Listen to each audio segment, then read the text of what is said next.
Good evening, everyone, and welcome to Talk with the Titans, live from London, UK, all the way to the US of A and worldwide. I'm your host, Kalam L, and this is Talk with the Titans. Tonight's show is entitled The Book of the Dead versus the Book of Lies, okay? The Book of Lies. So we're about to go in, we're about to go in, family. I'm still waiting for the rest of everybody to come in, but you know what? I'm trying to do a very, very quick show today. So I'm trying to get the show to be finished in under 60 minutes. This is going to have to be one of the quickest shows I've ever actually done. So what I would love for you guys to do is, if you guys would like to jump onto the panel straight away, jump on the panel, baby, jump on the panel. So I'm going to ask you guys to jump on the panel. The link is actually inside of the description box. So just check the description box down below. If you aren't already a member or subscribed to Titans TV, hit the subscribe button, and check inside of the link. Check the description box for the link. I'm going to drop it right here as well. I see you, Harry Singh. So I want to get it in, family. I want to get it in. I can see we got Zulu Christian want to get it in as well. Yeah, buddy. So we're going to get everybody in, get everybody involved. What I'd love for you guys to do, I can see you lot hitting up the like button already. So keep hitting up the like button. Let's keep the momentum flowing and going, and let's get it on. Okay. So what you saying? Who's with me? All right. So we've got Stefano in the building. We've got Harry Singh up in here. Who else we got here? We've got Ali Dawood. Of course, Ultra Funky and Just Facts. So I can see you guys hitting up with the comment section. And let's get it on, man. Let's get it on. We're about to hit class right about now. Patar Sekar Assad. This is, you know what, my brother, you need to be on right now. You need to be on. Click the link within inside the description box, or just inbox me for the link so you can jump onto the show and spread that good knowledge, okay? Let's get it on. So who just jumped in right now? We just had a new person jump in. Jafar, who's this? Brother Jafar. Hey, how you doing? How you doing? Peace King, how you doing? Oh, you're from the USA. Oh, man, that's beautiful. Okay. USA is in the building. We got Canada in the building. Mr. Skeptical, where you calling in from? Mr. Skeptical, are you there? All right. We've also got. Go ahead. Yeah, I'm here. I'm from London. Yeah. All right, and of course we've also got Zulu Christian. What's good? Peace. All right, and then we've got Adnan here as well. Go on, just unmute your mic and say something. Yo, Kalam, what's up, bro? What's good, my brother? Are you looking forward to the show tonight? Yeah, man, inshallah, I'm looking forward to it, bro. All right. So we're gonna get it in. We're gonna get it on tonight. Let me just check what's going on. Let me just check the comment section. All right, we've got my honey Pharaoh in here. Kiss Spencer's in here. Abdul Hamid, let's guess it's about Islam again. If you want it to be. But let's get it on, man. Let's get it on. Unfortunately, we're going to have the medicine man on. The medicine man. I don't even know where you are at, medicine man. Where you at, medicine man? Because I heard that you was going to come and bring some heat for us, and we was going to get it on and popping. So right about now, I've got a 60-minute show that I want to do real quick, real fast, because I promise you guys I want to do this show. So let's get it popping. So let's move to the Book of the Dead. I don't know. Has anybody here got any questions pertaining to the ancient Egyptian Book of the Dead, otherwise known as the Petem Heru, or the Coming Forth by Day? Or is there anybody who would like to know anything more about Kemetic philosophy? One question I'd like to ask Kalam is, which kingdom is it? The Old Kingdom, the New Kingdom, when this book was written? So these particular works is written roughly during the Middle Kingdom and the New Kingdom. All right, thank you. Okay. Is there any other questions? Is it like a ceremonial book, if I understand it? Who just asked that? That was me. Oh, Stefano. So is it a ceremonial book? Yes, yes, it is definitely a ceremonial book. It has a lot of prayers, a lot of hymns, a lot of chants, a lot of secret passwords, a lot of things to do with inside of the book, a lot of initiation work as well. So it definitely is a ceremonial book, mixed in with liturgy, mixed in with eschatological texts, mixed in with initiations. Is a whole combination of different genres of information. Okay, because I downloaded the PDF this afternoon, and just starting reading it it's really heavy. It's not something that you just start reading and understand it. Exactly. It's one of those ones like you really need someone to sit down with you to get your mind around ancient philosophy, first of all, then get yourself wrapped around to the Kemetic philosophy and the symbolism that's actually within inside of it. So it definitely is a tricky read. I would always start somebody off if they want to get interested with the philosophy side of things and want to get a little bit deep, not just cursory reading, but a little bit deep, but not too deep. I would always say start off by purchasing this book. It's called the Hermetica. You could also download it on PDF. We read some of it the other day, but that particular translation, I won't even recommend it because it is quite tricky. It is quite, it's like old English, like Shakespearean English. But a book like this one will definitely simplify it for you. Well, I read the Bible, so I'll be fine with that. Most probably. But yeah, do you read any philosophy, any works on philosophy? I've read Herodotus, Okay. bits of that for my Babylonian presentation I was planning to. Yeah, that's I had history. to look at Herodotus, yeah. That's history. Start reading some Aristotle, some Plato, and books roughly around that type of genre. And then you'll start to understand that it's not just normal English that's being spoken. It's quite technical as well. So, yeah, get your head around, I will definitely stress, get your head around philosophy. Go and purchase yourself. You know what? One of my favorite books, to be honest with you, is...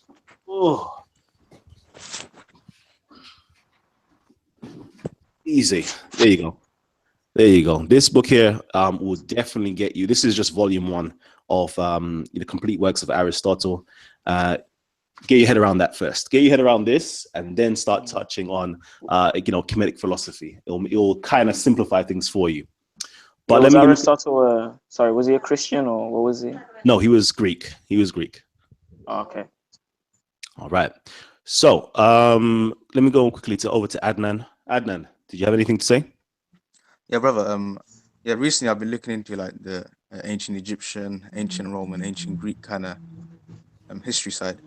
I was wondering if there's any like books, if you can like just for someone who's starting on to learn about the ancient Egyptian history, like is there like a book on like the timeline of the pharaohs, like Yes. going all the way from the start all the way to the Greeks and Romans? Is there like any books you would recommend? Definitely there is. I'm actually just kind of looking around. Where do we have it?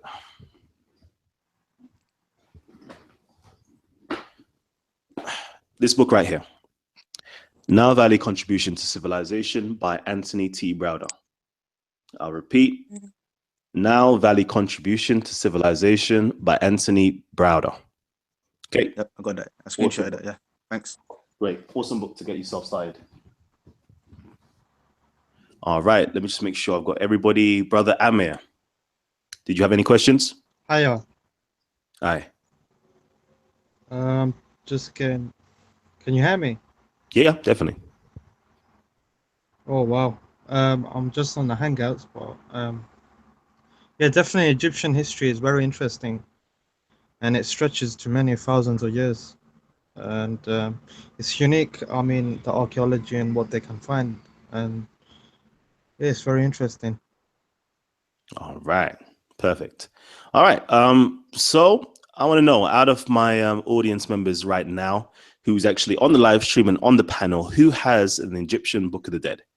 Let me know. If you have an Egyptian Book of the Dead, let me know in the comment section that you've got one. If not, I will give you a link to go and download yourself an Egyptian Book of the Dead. So panel members as well, do you have the Egyptian Book of the Dead by any chance? Yeah, I got one. Right. Are you able to share your screen, King? Or bring it up at all?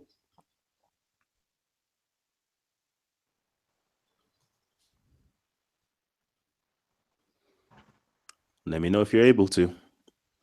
And I will give everybody a nice link. Hopefully I can drop it down. Ooh, let's see if I can drop it down somewhere for you guys to actually download yourself a copy if you don't have a copy already. And make it easier for you, because if you don't have the money to actually go and purchase yourself a book, you might as well just quickly download it, get a feel of it. If you like it, then, you know, make the purchase. Let me just quickly, I should actually start doing an affiliate site, so y'all can start purchasing books through me. So yeah, there you go. This is one, you know, this is what we call the Egyptian Book of the Dead. This is actually written by or translated by E.A. Wallace Budge, one of the most renowned Egyptologists of his day. So this is a nice, you know, read if you actually want to get more into some of the texts that we have as Chemetics. And it's called the Egyptian Book of the Dead. Let's see, where does it actually start though? The open.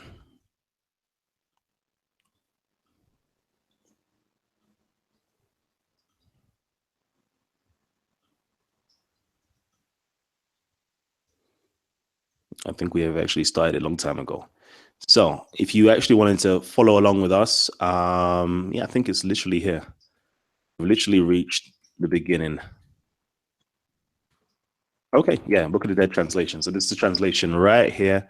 I'm going to try to make it as big as possible. So there we go. This is it right here. If you actually just want to read it straight. And let me actually post the link for those people who actually want some of the Kemetic text. You've been asking for it. I know you've not been asking for a long time for it. So let me just quickly send it to you. It's inside of the actual chat section right now. It's there. And shouts out to Honey Pharaoh. She's actually donated some money to us. So shouts out to Honey Pharaoh for donating some money, £10. Thank you, Honey Pharaoh. We're getting it in. I love that, family. Thank you for supporting Titans TV. Without you guys, you know what? Titans TV wouldn't even be possible. So we give thanks to you guys. Brother Stefano, are you able to pull up your own Egyptian Book of the Dead by any chance? I don't really know how to share my screen, man. Okay.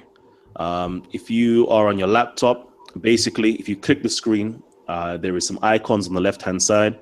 It should be a green one with a white arrow, and that would actually allow you to share your screen. Let me try. Cool. So, Brother Jafar, you said you've got one, right? Yeah, I got a PDF, the one that you just sent. Excellent. Great. I'm going to try to post it with inside of the description box as well. So if you guys check the description box, you should be able to see your own copy or download your own copy of the Egyptian Book of the Dead. All right. So just check underneath where it says join the panel. They should say, you know, it should literally say Book of the Dead. And there should be a link right there where if you are on your laptop and possibly on your Android or any of your phones, you should be able to see the link to actually download. I'm going to just check right now to see if you guys can see it. So yeah, it's actually appearing. Go to archives and you can actually download it and we can get it going on. So, Stefano, I'm actually going to go back to you. I know you're on. I don't know if you're able to share your screen, but I want to go back to you. I want to know, like, where did you start reading? Where did you start reading from? And what was your difficulties?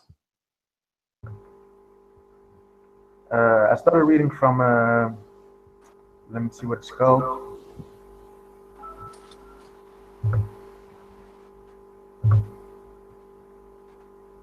Hymn to Osiris. Okay. I think just before there is a hymn to Osiris, there should be a hymn to Ra.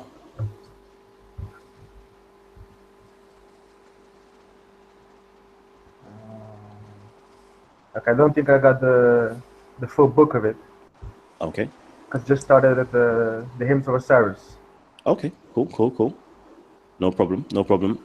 All right, we're gonna deal with both of them in a hot second.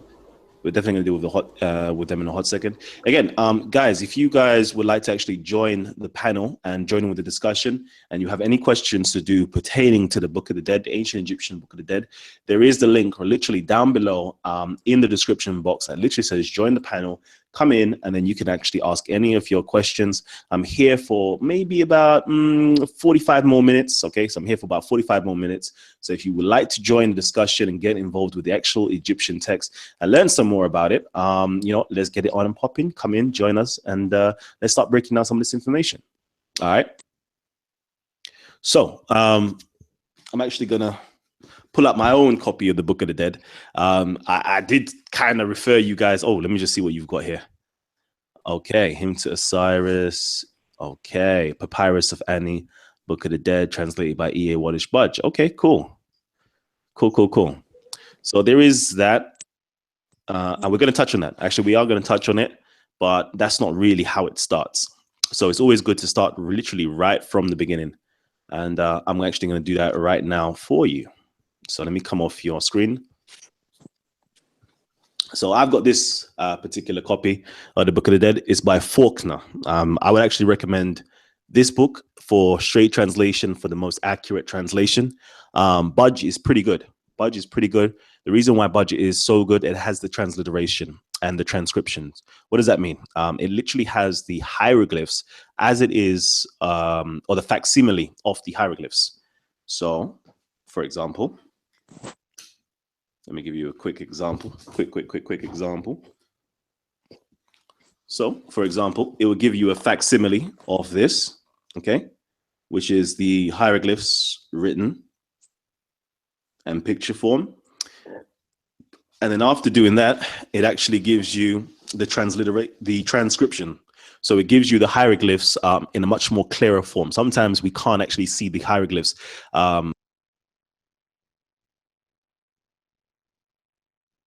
Okay, so we have certain individuals that have come in to cause chaos. So I don't actually like sharing the link, but it's okay.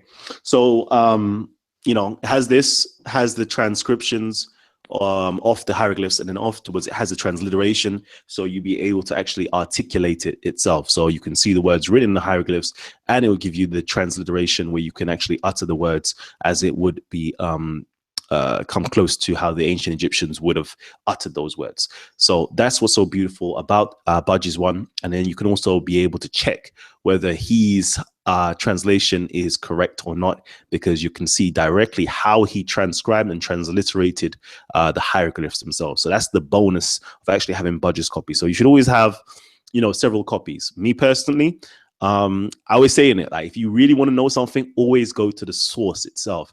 So I actually have the actual copies of the ancient Egyptian Book of the Dead. And let me just show you what I mean by that. Let me actually show you what I mean by that. For those people, it's when you get a little bit more advanced, and you start having real study sessions. So, for example, let me see if I can share my screen with you.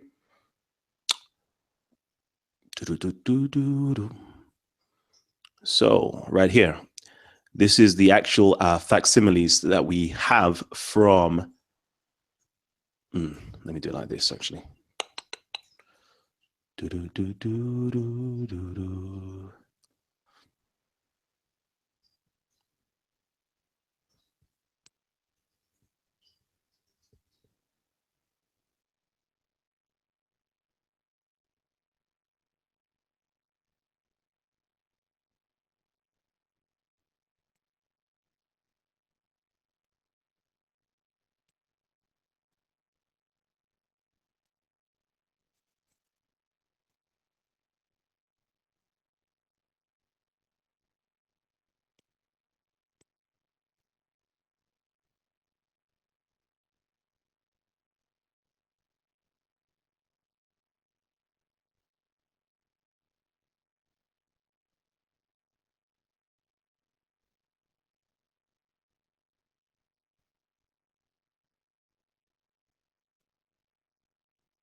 Okay.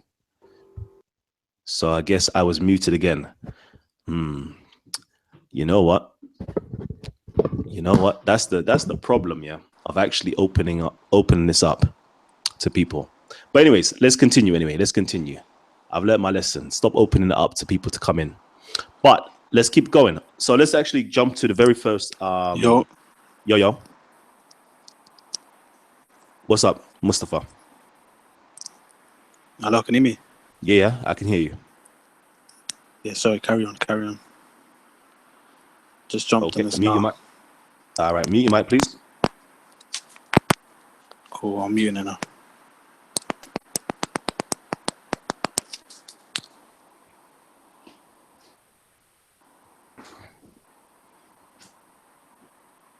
All right, so let's actually get it started. And let's just jump to the very first page of the Book of the Dead, which is actually is called the Introductory Hymn to the Sun God Ra. Okay, that's the very first chapter, and it's literally right here. Let me see if I could maximize my screen for you guys. For those of you who don't actually have access to the Book of the Dead, again, to actually have access to the Book of the Dead, I've literally left you guys with a link to download. And you can actually have access to the Book of the Dead. So I'm going to share my screen with you guys right now. And let's get it on. So I'm actually going to ask Stefano. Stefano, if you're there, King, could I get you to read this, please?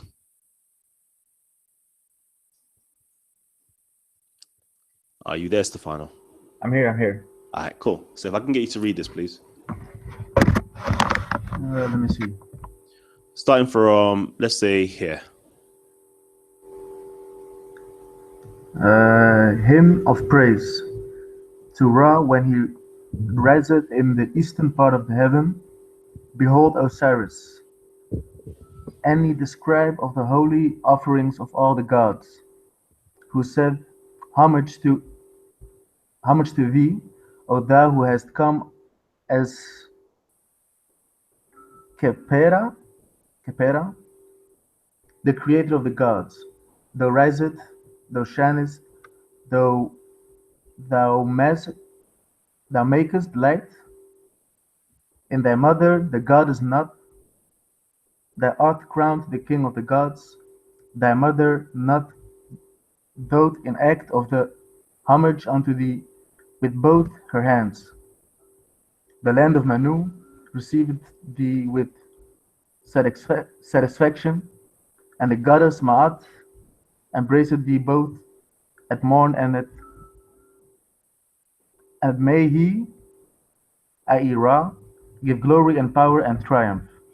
And he cometh forth as a living soul to see Heru Kuthi, i.e. Horus of the two horizons, to the double K of Osiris. Describe any victorious before Osiris, who said, Hell. That's it. So, in reading that, I know most people are actually lost and confused and don't know what's going on. I want to know, my brother, like when you first, I know you read something, I think you read the hymn to Asar. When you first read that, like what was going through your mind? Did you understand what was going on? Like, let me know what your thoughts were. I was just confused with the names, especially like when they're talking about certain gods or principles. I was confused because you lose the content of the whole story. Like you can follow it up to a certain point, but when they're talking about a specific deity or something, you get confused if you don't know what they're talking about. Indeed. So, I'm actually going to do this for you guys here. So it's always easier when you actually have the context in front of you and you can see what's going on. So I'm actually going to try to share my screen. Bear with me. Can I ask a question? Go ahead, Yeshua. Yes. Hello, everyone. I'm just wondering, was this a part of the collection of the library in Alexandria? Was this part of the collection of the library in Alexandria? To be honest with you, I don't think anybody knows what was actually inside of Alexandria because Alexandria ceased to exist. But of course, right. if the library did hold, the grand, spectrum of literature of ancient Egypt, the Book of the Dead or the Coming Forth by Day or the Pertem Heru was a very pivotal book within inside of the ancient Egyptian, thought patterns themselves. So yeah, definitely would be in there. And most temples, if not all temples, would have had this within inside of their libraries. Okay, cool. Because listening to that and reading that, it brings you back to the time of Moses, and it's more than likely it was around during Moses's time. Definitely, it would definitely, if based upon the chronology of when Moses was supposed to exist, it would have definitely been around during his time period. Indeed. Yep. All right. So let's quickly go to what it is, what's going on, what's transpiring.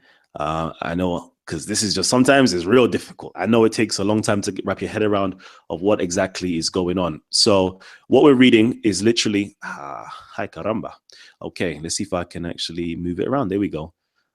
Okay, so what is actually taking place is this scene right here. This is the scene that's taking place that actually accompanies the text that's just been read out. Okay, so as we can see right here, we have this is like a mountain or a hill right here. We have the sky regions, and then we have the symbol of the sun being lifted up by the symbol of life, which is the Ankh right here. And then we have, 3 baboons or pairs of baboons on each side, actually, in hands uplifted in praise and adoration towards what would seem to be the sun. And these baboons here also represent the nature or the divine principle known as Jehuti, which is also known as the divine principle of wisdom. Okay. So at this moment in time, they're actually singing praise and adoring the rising sun. Okay.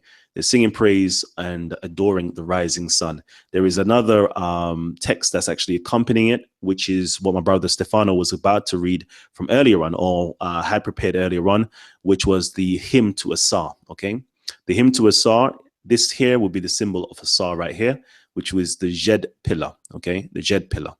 And you have the 2 other Netcha divine principles known as the Set, and then the other divine principle over here known as Nebhet. And they're also in a kneeling posture, also doing adoration to the principle of Asar or Jed. So what's going on here really and truly is a prayer or praise or hymn that's taking place, and it's showing the 2 states. There's 2 states of how can I put it, to the 2 states of existence, and the prayers and the praise that's allotted to them. What I mean by this, you have the daytime principle that's taking place here, which is the active and creative principle of the sun that gives life and birth to everything else, and has this very cyclical, circular nature to it, which is known as Nehe, which means eternity, or a constant reoccurrence within inside of nature. That's the principle that's being adored right here. Then you have the second principle, which will be adored later on, which we haven't actually come to, is the Jed principle, which Jed literally means stability, to be firm, just like the Jed pillar right here. And it literally represents the nighttime. As the nighttime is constantly dark, okay, it represents constant sameness. So right here, we have the principle of constant reoccurrence. And then over here, we have the principle of constant sameness. And it's the two prayers that, the ancient Kemetics would do every single day. A prayer for the rising sun and the prayer for evening. Okay, there are different prayers throughout during the day, but these are the 2 most important concepts of life, and then technically death and resurrection. Okay, these are the 2 principles that's actually being adored right here. But let's quickly go into the text itself and find out what is taking place in terms of the literature. So with inside of the literature we read earlier on, let me just quickly do it. Okay, so we read earlier on, this was a hymn of praise to Ra when he riseth in the eastern part of heaven. Okay, so again, this is something that everybody, There's actually a maxim about this actually that states that if you're not, everybody riseth and shines and adores and give praise to their creator in the morning, except for the lazy man. So, some of us or all of us, really and truly, if we're part of the Kemetic system or we're practicing the spiritual system, at the moment of sunrise or even before the moment of sunrise, we're supposed to get up, okay, with the sun, and we're supposed to give thanks and praise to the Zed Tepi, or to the first time or the first occurrence where it's the creator caused things to come into existence. We're supposed to come out right in the morning time, give thanks and praise to that principle itself, and also enact that principle within inside of our life as well. Okay, so let me just quickly continue. Then it says here, behold, Asar Ani, the scribe of the holy offerings of the gods who saith. So just introducing the person who's actually speaking right now. So this is one of the prayers that is being inculcated within inside of the text. And it says here, homage to thee. Okay. So we're saying homage to thee, adoration to you, praise to you. And O thou who has come as Khepera, the creator of the gods. The other translation for that would actually be hail to you coming as Khepera. Yeah, okay, it's actually the same thing. But Khepera, the principle of Khepera means to evolve or to change or to move. It's like a constant evolution process that's taking place. It's a constant unfolding process that's taking place. So just as the sun is rising in the morning and it's coming from dark into light, that change principle. So right now you're giving adoration to the change principle within inside of nature, the evolution principle within inside of nature. That is the principle that you're actually giving recognition to itself. Then it goes on to talk about the creator of the gods. And again, this is all talking about the Zeb Tepi, to know about the very first occurrence, how the Nun, the Atum principle or the Khepera principle came out of existence. So let me try to make that make a little bit more sense to most people who don't understand that. So right in the beginning, before there was creation, there was just utter silence. There was inertness. There was infinity, darkness. There was literally infinite sameness, but nothing that is actual. There was only potential energy that was in existence, okay, which would be the God principle. But within inside of that, there became something that started to change within inside of that eternal sameness, okay? That eternal sameness started to change, and that's the Khepera principle. With that Khepera principle of changing, that change caused other things to come into existence. And it caused the very first thing to come into existence, which was the Atum principle, or the Or, which called everything else into existence. So let there be this, let there be that, let there be this, let there be that.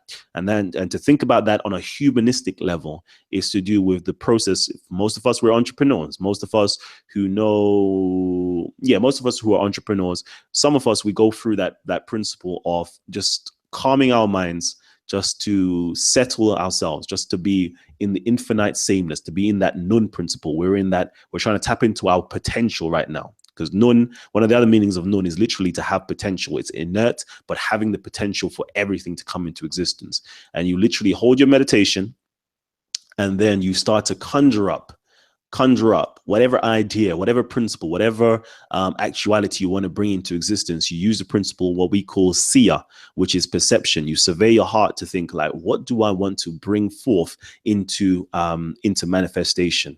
And that's the principle right here of thinking of what do I want to bring forth into manifestation, and then afterwards calling those things into existence, calling whatever you want into existence and giving the affirmation like you want this to exist and that to exist. So it's that principle right there that is being adored. Okay, is being adored both from the mythological sense, mythological sense, and also in the celestial sense, as the sun is actually like a beacon, a symbol of it taking place every single day. And then also on the psychological sense, we're giving praise to that principle itself.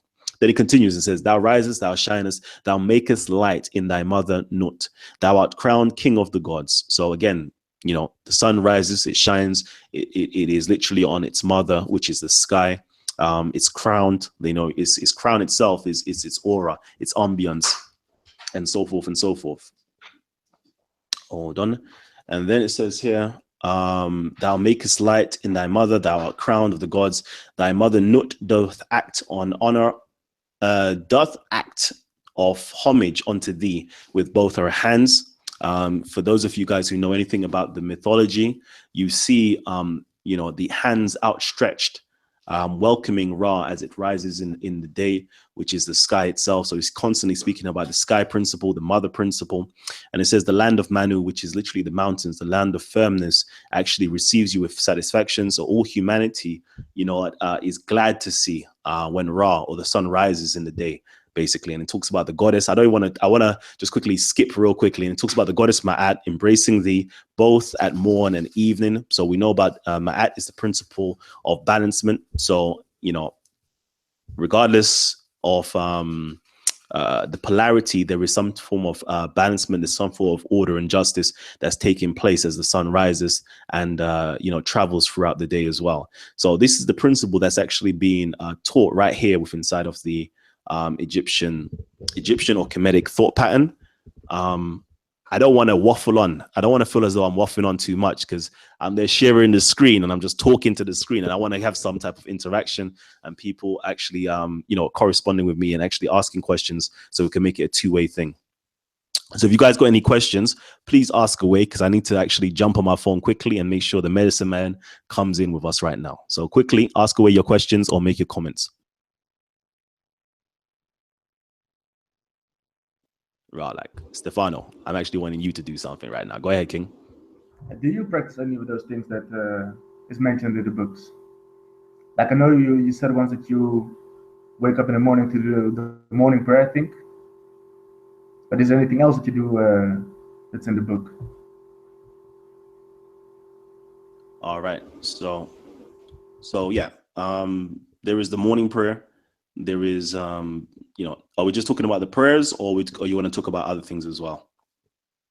We could talk about anything, because I don't really know too much about the book. So if you can explain, like, maybe small details of it.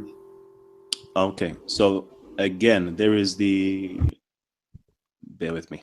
All right. This is why I need somebody second on here with me. I'm trying to get somebody on, but it's hard to actually multitask. I'm only a man. So yeah, there is definitely the prayer system. So there is the morning prayer, and then there is obviously the evening prayer, which is the prayer to Asar. That is, I ain't gonna lie to you. I'll be real with you.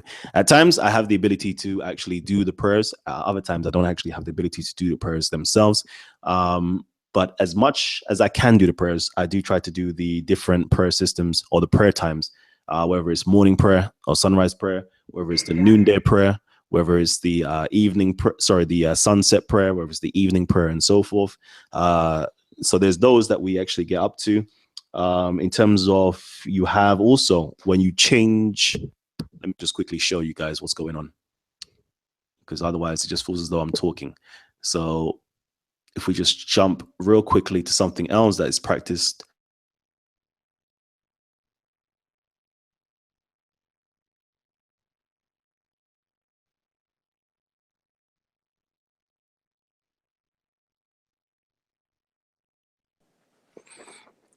Yeah, so to those of us who have no idea about the Kemet beliefs, this is spiritual beliefs, or what is it? Yeah, because when you're praying, are you actually believing in these Ra or in these God? Like, that's my question. Sorry about that. It cut out. I don't know why it cut out. All right. So I was just about to share my screen and show you some other principles that most Kemetic people actually practice on a day-to-day basis. And it's this right here. It's this scene. Give me a second.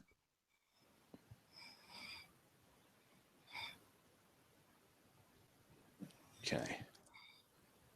Let me get Gabs on here. All right, cool. So it's no, it's not actually this scene.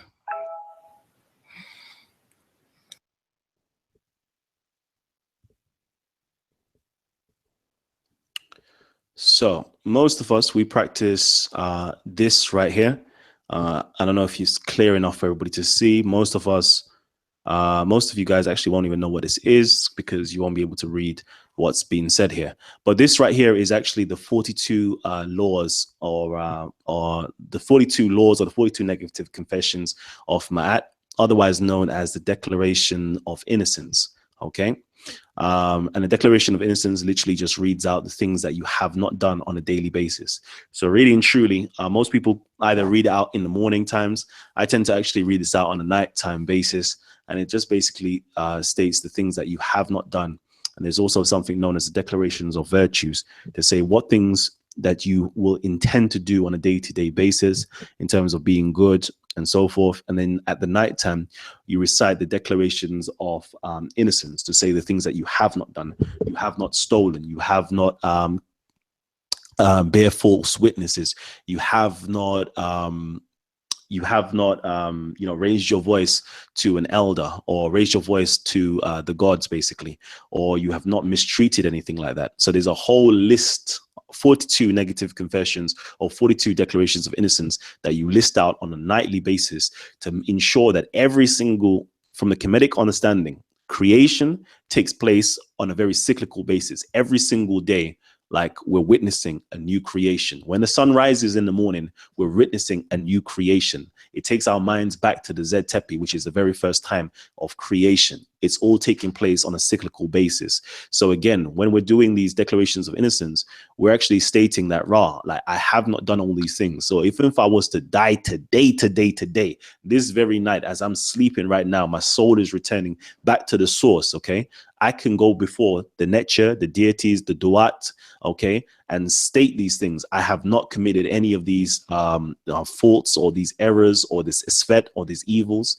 And when I'm judged upon the scale of justice, if I was to be judged right now by humanity, if I was to be judged right now by the ancestors, if I was to be judged right now by the Netcher or the deity itself, I would definitely be declared ma'acheru or true of voice, and I'll be able to pass through or pass on to a higher state of existence, basically.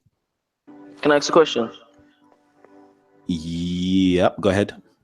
So, do you know when you're saying you pray in the morning or you pray to run, all these spiritual concepts, do you actually, because I've heard you say it's a way of living or it's a philosophy, it's not really, the same as religion like Islam or Christianity.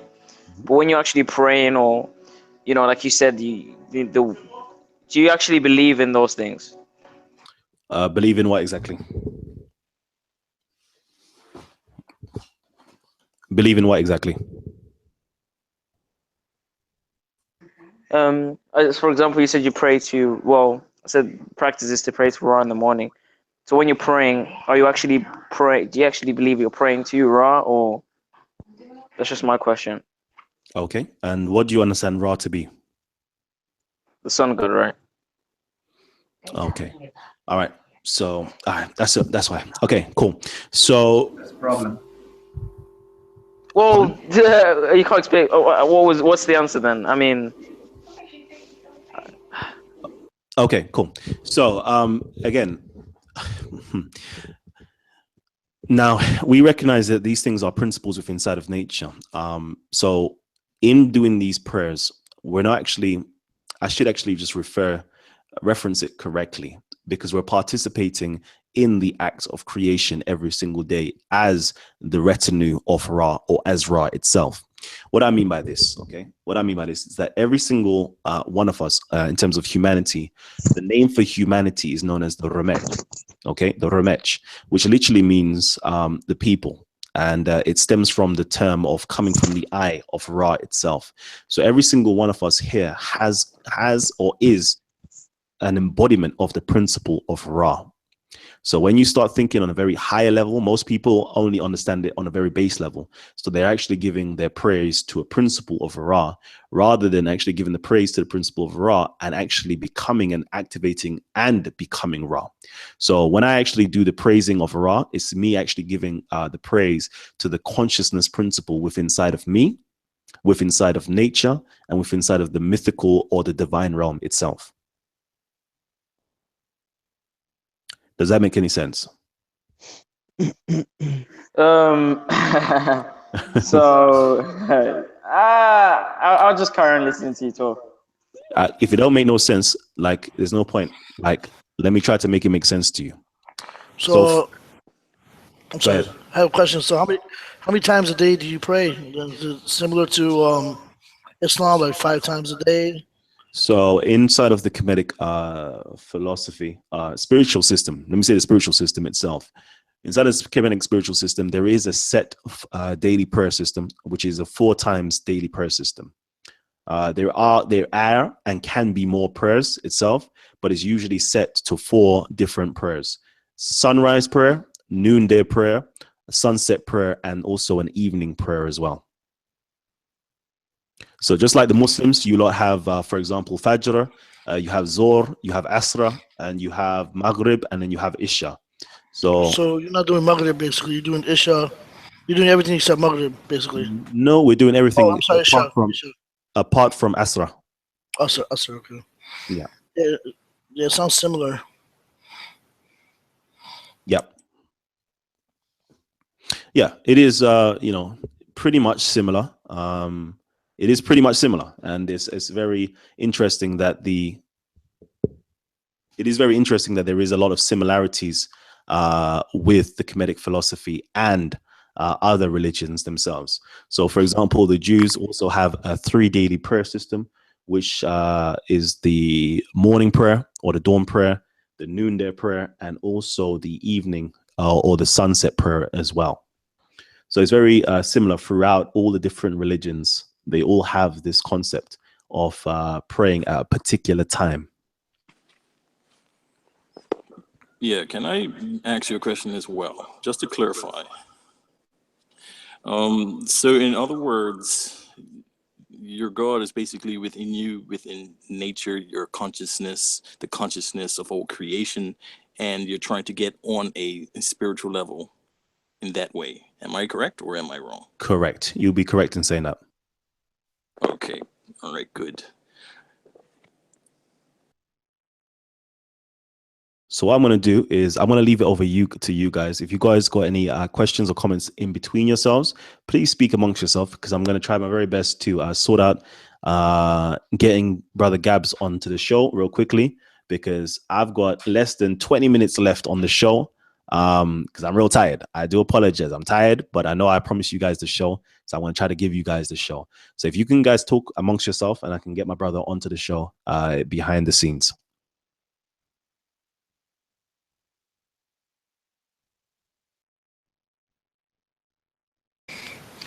All right. Um, does Christianity have something similar to that or no? That's a negative, partner. We Christians don't believe that our God is in creation and everything in life. Well, no, I mean, a set of days on how many in a day you guys pray. In the early church, through the early church fathers, there was 3 prayers throughout the day, and it was an argument between certain church fathers over whether they should keep those 3 prayers, because in the book of Daniel it says the Jews to pray 3 times a day towards Jerusalem, and the church fathers basically said, it's a part of the old law and stuff like that. So it's basically Sundays now, right? Or No, well, you asked about the prayers. I mean, it had nothing to do with the Sunday praying or Sunday worship. What happened is when Jesus rose on the 3rd day, on the Sunday, that's when the apostles gathered and broke bread and prayed and stuff. So we as Christians follow what basically Well, happened. that's I'm sorry, go ahead. well, you shouldn't say we as Christians, because a lot of Christians are Sabbatarians. So that's just your sect of Christianity. Yeah, Because absolutely. I would go on the Saturday. So Yeah, absolutely.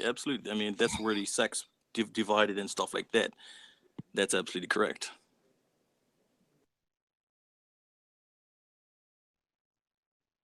so basically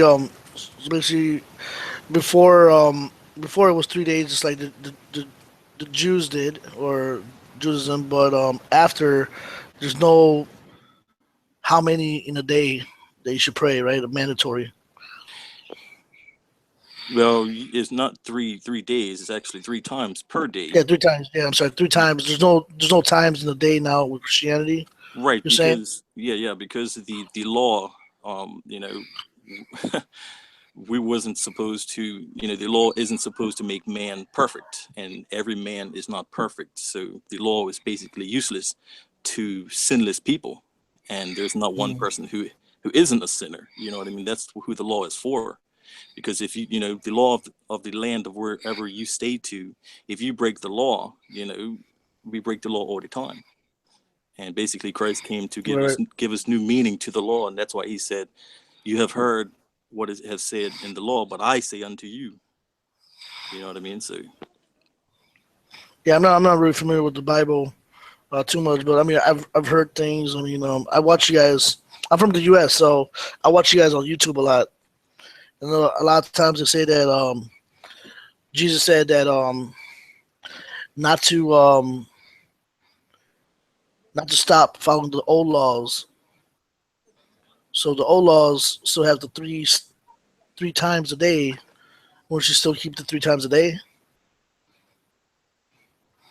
absolutely correct, because during the time that the apostles were around, the temple in Jerusalem was still built, and the mandatory the mandatory prayers and the mandatory sacrifices and stuff like that, Jesus came and fulfilled the sacrifice of the law, so there was no need for a law.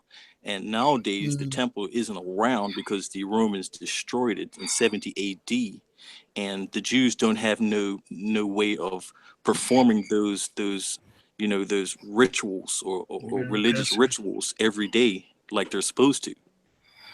So once they build it back, I guess that's when they do the three times a day, I guess, huh? Absolutely correct. I mean, the temple location right now is being, the Dome of the Rock is where the original temple was. That's what most Jews believe.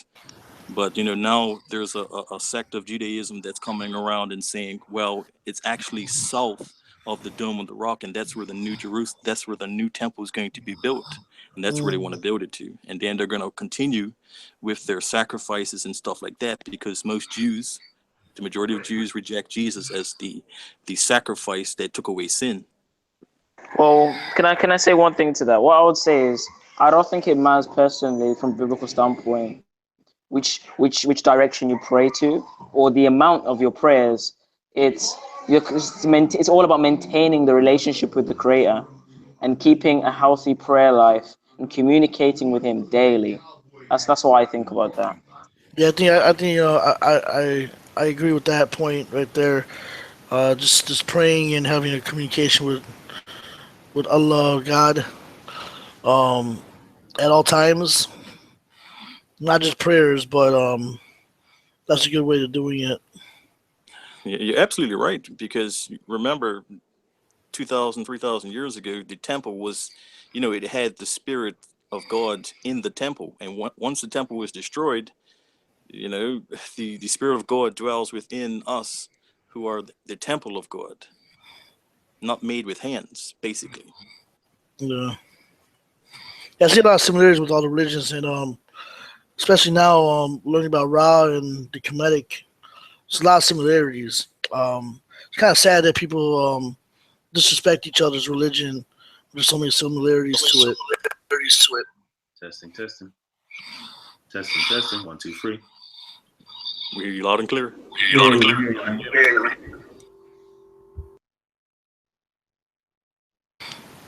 Yep.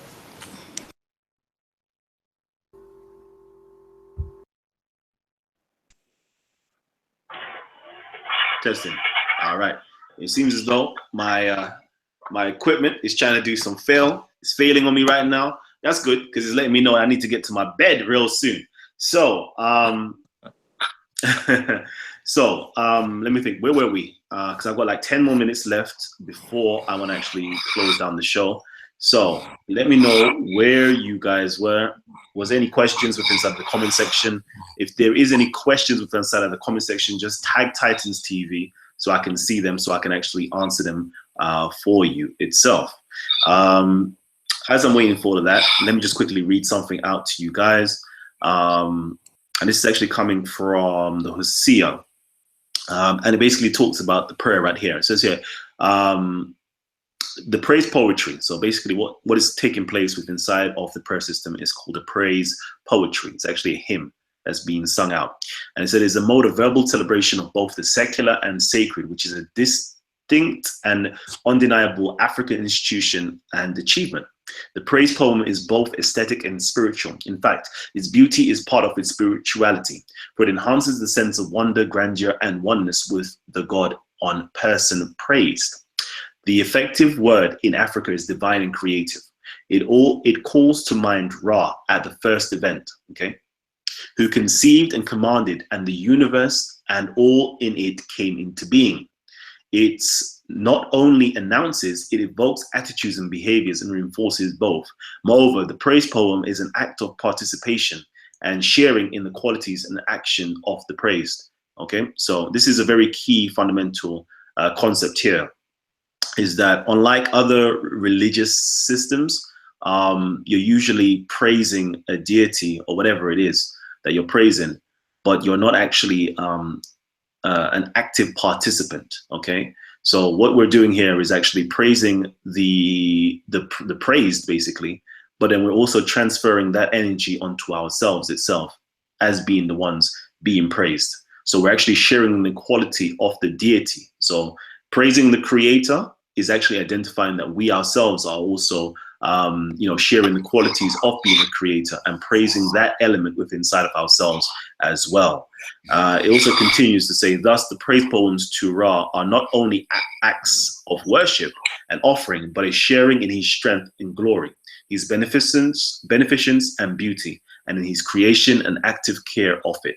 That is in the Hosea, page 13, for anybody who actually owns the copy of the Hosea and would like to check the link or check the actual citations itself. No, that's pretty interesting that you're saying that. 'Cause, isn't Nation Islam similar to something like that, where they transfer their powers or their the Nation of Islam? I'm not talking about the Orthodox Islam, but Farrakhan. Like, I'm from Chicago, so we have a lot of Nation of Islams, and I know they have something similar to that, where when they pray or they transfer their powers, or each of them have powers, that they transfer over to each other and stuff like that. It's something similar, right? Or am I taking it wrong? Nation of Islam. I'm not too familiar with what Nation of Islam does. Like because that's more of a African American type of Islam. Yeah.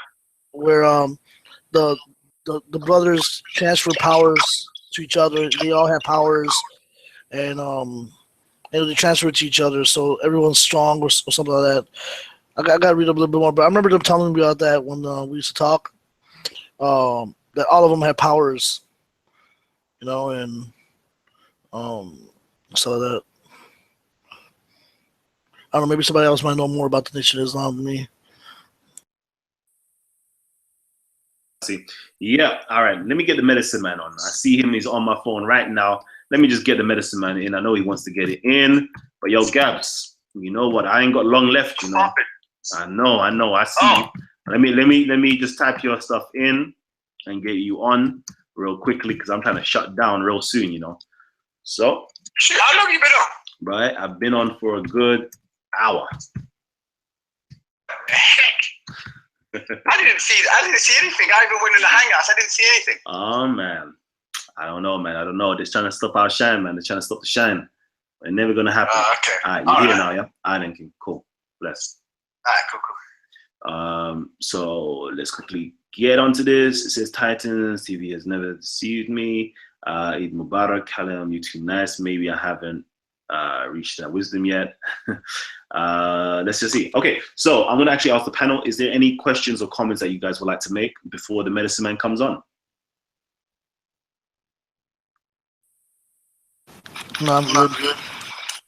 Yeah, I've got a small question. Go ahead, gang.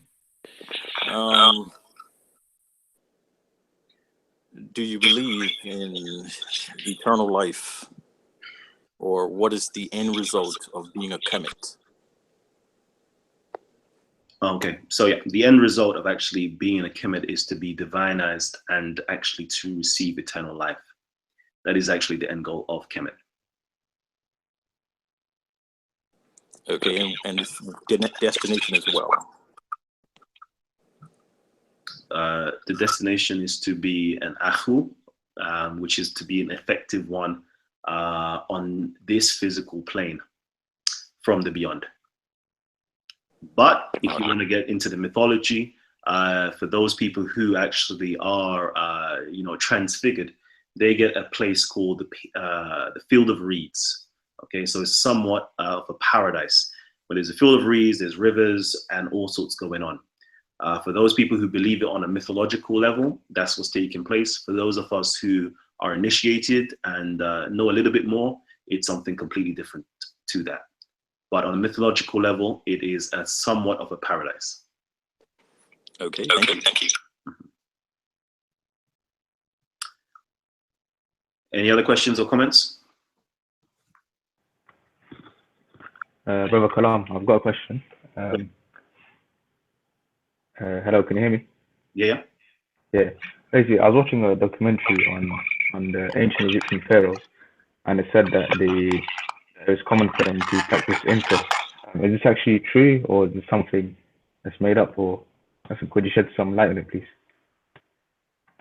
Okay, I don't know if it's just me, but it sounds like you're breaking up. But I think if I get the question correctly, the question is, do Kemetics or did the pharaohs or ancient ones practice incense? And I would say no, not that I've actually seen any evidence of practicing incest. That was something that wasn't actually done itself. A lot of times, most people don't actually understand the language of Kemet itself. And what they tend to do is refer to their loved ones as a Sena or a Senet. Okay, a Sena or Senet. Sena or Senet literally means or can mean a brother or a sister. So sometimes when people are reading these things, they say, oh, he's in love with his brother, or he's in love, or he's in love with his sister, or she's in love with her brother. No, it literally meant that in ancient Egypt, the normal folks would tend to only have one spouse, one person that they will marry, and they were said to be their divine representation, or their second. Sena as well can mean second. Just like the Arabic ithnen is like isnen or sen, literally means to be two. So that's where the impetus usually lies from reading the hieroglyphs and people seeing it as, oh, this person is their brother or sister, when simply just meant that they were the second to them, or their divine duplicate, or the divine representation of themselves. But other than that, I've never seen anywhere within inside of Kemetic thought or Kemetic philosophy that kind of propagates or teaches any form of incest. It's not in there.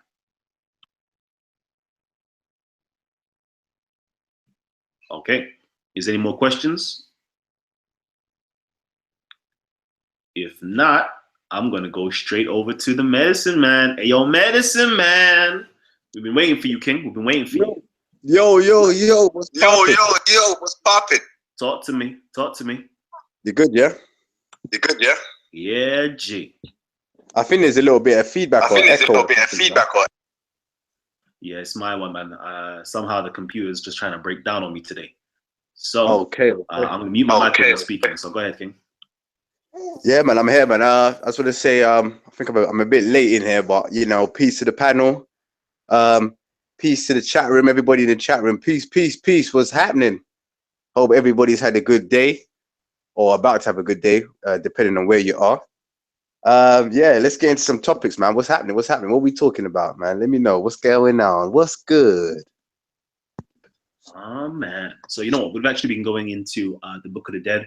We opened up the Book of the Dead. We literally just read from the very first page of the Book of the Dead. We've shown them the vignettes from the Book of the Dead as well. So the actual papyruses of this one was the Papyrus of Ani.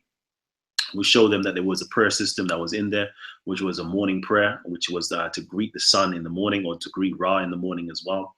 And then there's also another accompanying text with that, which is the greetings or the praise or the adoration to Asa.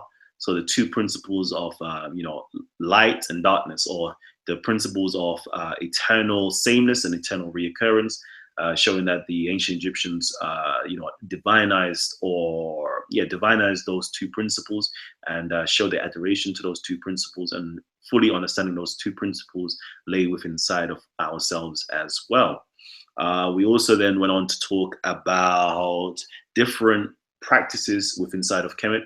What do you particularly practice from the ancient Egyptian Book of the Dead? So we also gave the practice of the 42 negative confessions, otherwise known as the 42 laws of Ma'at or the Declaration of Innocence, and stating that these are usually things that as a Kemetic would do at the end of the day to make sure that they used to usually do a declarations of virtues. So say the things that are virtuous, what you will do on a day-to-day basis. And then also at the end of the day to see whether you've done those things, and you will declare yourself and say, I have not done certain wrong. So I have not raised my voice. I have not taken any offerings. I have not mistreated a child. I've not made another person cry. I've not had sexual relationships with a married woman, anything like that, etc., etc., etc. And then you are pronounced Ma'acheru at the end of the day. So at the end of the day, if anything did happen to you, you will be judged as being Ma'acheru, or true of voice, or true of deeds, and true of actions, based upon or by your community, by the ancestors, and by the nature itself. And just basically stating that these are the principles that reoccur on a day-to-day basis. So the act of creation, the Ra principle, takes place on a day-to-day basis, and then the Asar principle of doing these 42 negative confessions to make sure that you can attain your eternal life at the end takes place on a day-to-day basis as well. So I think that's kind of where we reached to round everything up. Have I missed anything? Nah, that's about it. So if you wanted to stick on this particular topic of the Book of the Dead, you can do. Otherwise, we can jump to something else. Okay. That sounded like a mouthful. But do you know what? I was just looking at the comments here, and someone said, "So who are you guys praying to, and what do you guys say in your prayers?" That was by some guy called Ibrahim. Okay. Okay, so let me see if I can give you guys something that you can work with. So just like I might as well just make this, just like in Judaism and in Islam, we have these different gestures or positions that we do at a particular time of day. Okay, let's see if I can bring something up. Let's see, what can I bring up? I always do my sharing of the screen. Let's see if I can just share my screen straight away with you guys so I can bring something up. And then Gabs, if you wanted to touch on any of that afterwards, please feel free. Let's see, desktop. We live, baby. We live. So these are certain things that we do. We have a particular position when we do our prayers called the standing position, usually how we start off our prayers. Depending on if you're doing the daily ritual. There is something called the daily rituals that took place in the temples, but this is a very, if you're not in a temple, this is what you can do on a day-to-day basis as well. So we also have things as bowing down, as you can see here, bowing, the bowing principle. I'm just going to show you a few gestures that we actually do during our prayers. And then we also have the dua principle, or the adoration principle itself. We can also see that, let's see if I can bring up some stuff to show you the few gestures that we do, and it's very much similar, as some of us may even argue to say, obviously we were the originators of the whole prayer system that the Jewish or the Hebraic tradition inherited, borrowed, whatever you want to use from. So if I can just bring something up to you as well, so you can see a few of our positions, and then I'll go through the utterances as well. So, can I ask, are these online as well? Before you ask, let me just quickly show you them. So over here as well, you can see that there is a prostration going on right here. Muslims will know that as sujud. You have the adoration principle here. Adoration, and then we have the kneeling and adoration as well. So these are the various different positions we actually do with inside of the Kemetic system. I will then go on to obviously the words that are actually uttered, but I won't actually go into much detail because it's long. It's long. But go ahead, Yeshua Yahweh. What was your question? Yeah, are these literature available online? Are these literatures available online? Of course they are. Yes. I've dropped the link with inside of the description box. For those of us who actually want to study more about Kemet and learn more about the literature, there is a Book of the Dead link literally in the description box. So if you go on YouTube right now and you check the video, literally in the description box, there is a link to the panel, to join the panel right now. And there's also a link for the Egyptian Book of the Dead by Budge. Yep, you good with that? Thank you. All right. So, so yeah, those are the different positions that we do at different times. Let me see. Let me share my screen again with you so you can actually see some of the words. So already we read out some of the words that we actually do say in the hymn Torah. We mentioned earlier on, we showed you the hymn Torah and we read out what is being said. Usually you say that standing up and with your hands outstretched, basically. Let me see, what do we have here? What can I give you here? Nope. Let's see from here. Okay, cool. So here are some of the words that you can actually utter out, or you do utter out during different positions. And it says here, oh, maybe this is not it. Let's go over here. Okay. So over here, so let me just quickly do it. So over here, these are the 10 different positions that we do. There is also a reversion of what we call a reversion of the offerings, or removing your foot ritual that takes place after you've done your prayer. So really and truly, before you actually do start your prayer, you start off in a very clean, purified form, meaning you will wash yourself. You would, oil yourself up, make sure you smell good. You could even burn some incense. You make your your space very clean. If you aren't at a temple, you make your space very clean. You can put on a reed mat or a prayer rug to make your space very clean, and you can also charge that space as well. And then afterwards, you stand up, you give yourself your intentions, you place yourself within inside of the Zep Tepi itself. So you put yourself in the divine constellation. I won't even go into that. But you do that. Then your second position is the bowing position. Then your third is the adoration position, where your arms are outraised towards outwards, and then you recite a particular bit of the sun hymn or the solar hymn. If it's during the daytime, obviously it's the Asar hymn during the evening. And then you take a step forward, which is the chapter of advancing to the holy place. Then you have a standing position, which is the chapter of the opening of the shrine door. Then it's the bowing position, the chapter of looking upon the god or the deity. Then there is the prostration, which is a chapter of smelling the earth and asking or making your request based upon making your request. Usually we do it on the ancestors first. Then you go into a kneeling adoration, and then you continue with the sun hymn. And then you make another prostration, chapter of smelling the earth, and then you make a personal request rather than an ancestral request. And then you do a receiving position with your kneeling down with your hands on your lap. And there's a whole lot that takes place. Depending on whichever school you're a part of, they might teach you differently. So if I'm not mistaken, you pretty much do wudu, what we call wudu in the beginning of prayer, where you clean yourself up, you put like ither on, that's a sense, and then you clean the area that you're at, and a lot of those steps that you're saying is a lot similar to how Muslims pray.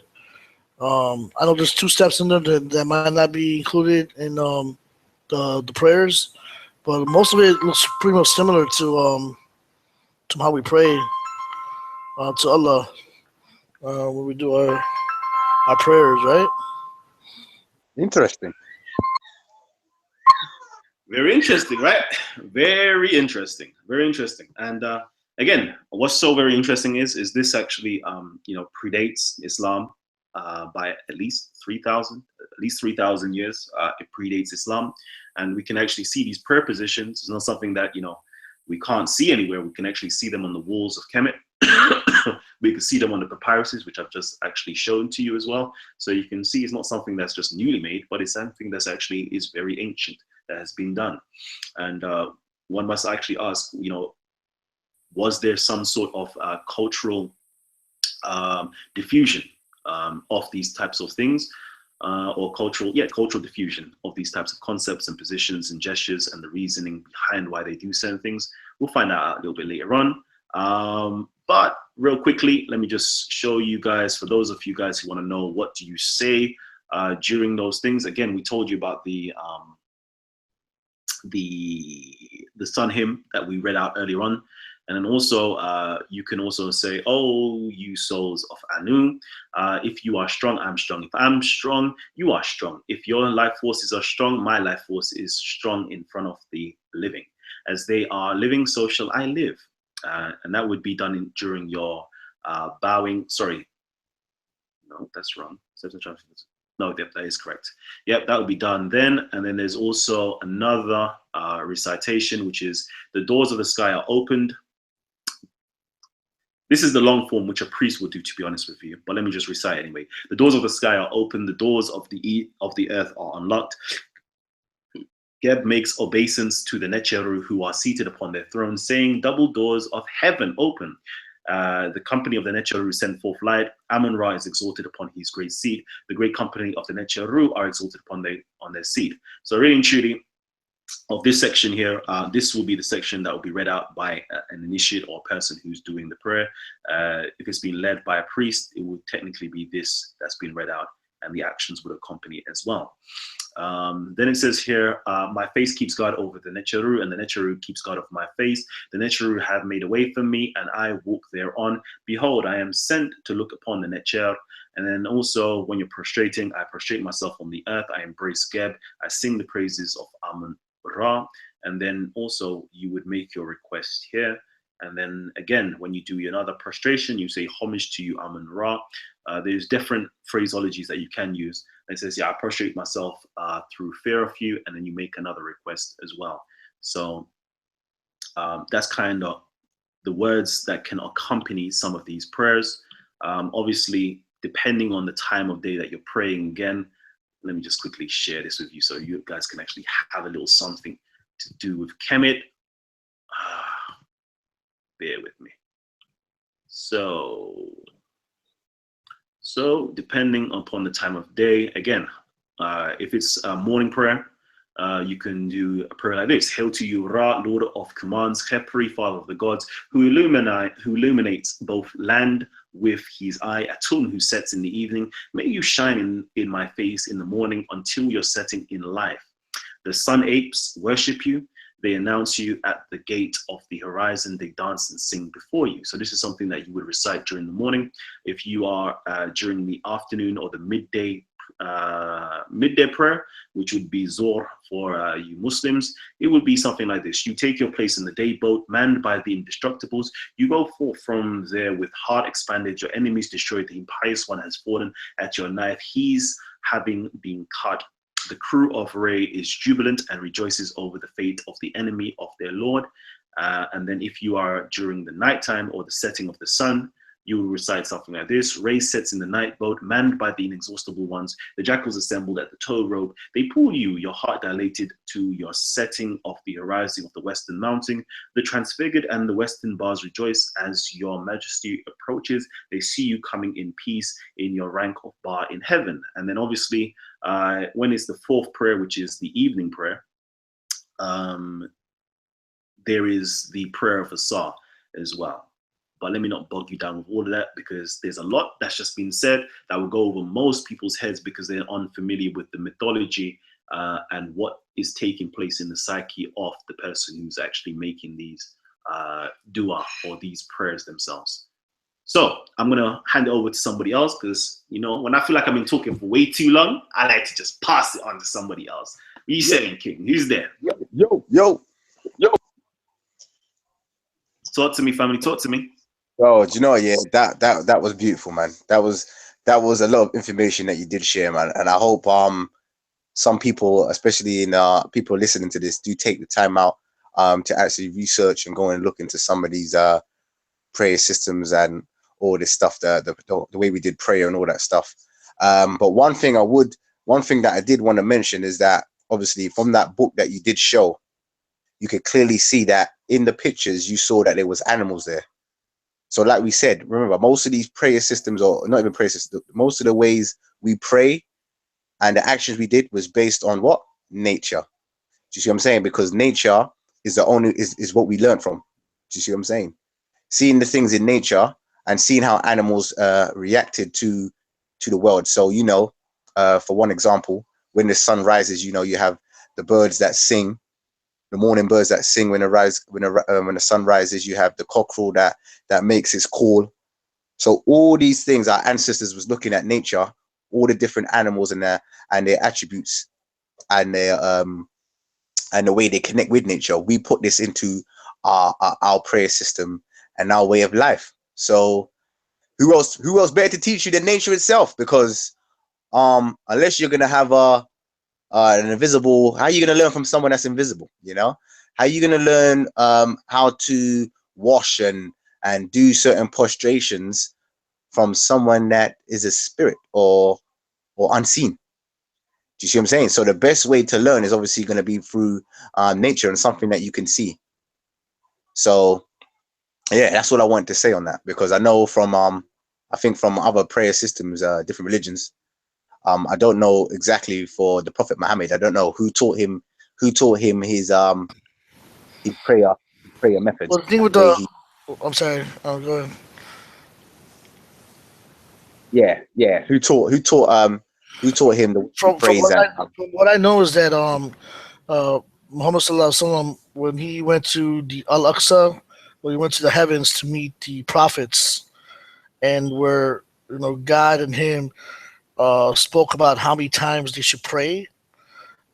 He actually had a lot more times in the day to pray, and he brought it down to 5. But I believe that's where he learned how to pray with other prophets. And when he came back and he taught the Muslims or the followers how he was taught in heaven with the other prophets, where he was lined up with Jesus and all these other prophets in the call of prayer.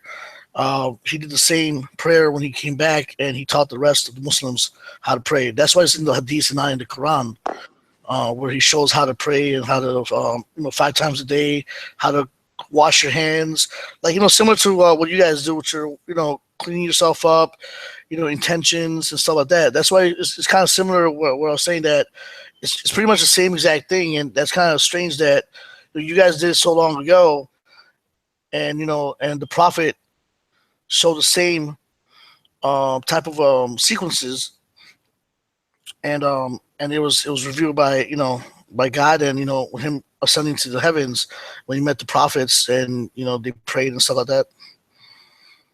Okay. So what I was gonna say, that's interesting. I didn't know that. So did you say that whole story that you said about Prophet Muhammad going to the heavens? Yeah, that's why that's why the Al-Aqsa Mosque is so special, because the Al-Aqsa Mosque is where he ascended to the heaven. Yeah, hold on. Was what I was gonna say? I just wanted to finish. Did you say that was in the Hadiths and the Quran? That it mentions him going? Not in the Quran, the Hadiths, because when Rasulullah went up, to the heavens, I'm sure you heard of the story from the Al-Aqsa going to the heavens. He spoke to God, not face to face, but he spoke to God, and they negotiated how many times Muslims should pray. And it was a big amount. I forgot how many amount. The amount was. I'm sure somebody else might know, but they brought it down to 5 to be realistic for the followers. But at that same time, he prayed with other prophets, like Adam, Abraham, Jesus, and that's where he learned his the prayers, how to pray, how he should pray.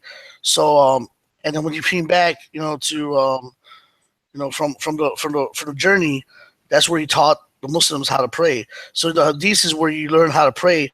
The Quran tells you, that you need to pray to Allah. But the hadith is where it shows you how to pray, and what steps you take and how you're supposed to wash your hands, how you should wash your feet, your intentions, what surahs you need to pray or read and stuff like that. Okay, I was gonna ask the question I was gonna ask. Hold on, I was just gonna ask. So in heaven, so at heaven at this place, so there was there was physical. So the everybody in heaven was physical. So there was water. There was obviously for him to practice wudu, there would have had to be water in heaven. Was there all these physical things there in heaven? Yeah, exactly. I mean, it was like I believe it was like he said it was somewhat like a dream, but Just, just to can you not hear me? Oh yeah, I might even use the mic again. Just to clarify things.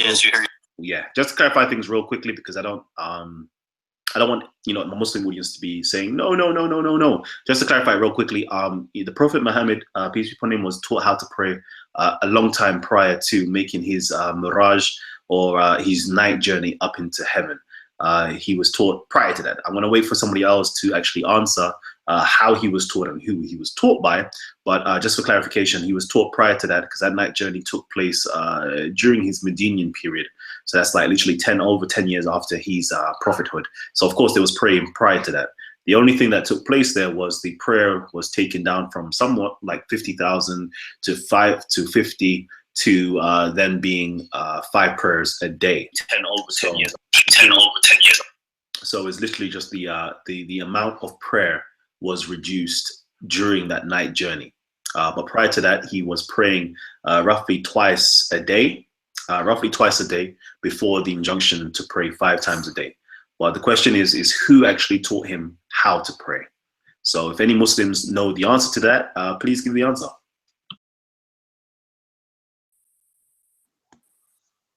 Bro, that brother clearly said it was he learned in heaven, innit? No, but I remember reading it where he prayed with all the prophets when he ascended to the heavens. But I mean, yeah, I might have to check on when he first learned how to pray.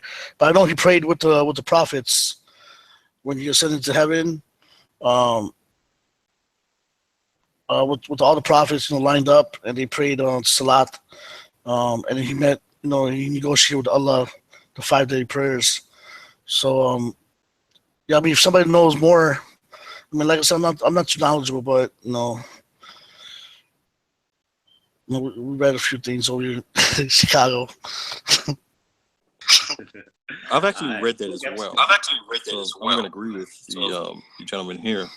But there is a problem with the Prophet's night journey. I mean, that's another topic for another time, especially when he says he went to Jerusalem and visited the sacred mosque in Jerusalem. There was no mosque during the time of the Prophet Muhammad. I don't know if you guys know, the temple was destroyed in 70 AD.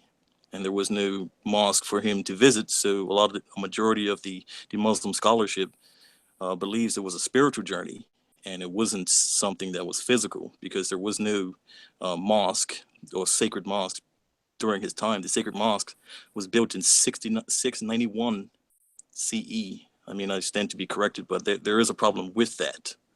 So that comes into question. Yeah, I'm sorry. I think I don't think Al-Aqsa was there, but that's where the location is, where he ascended.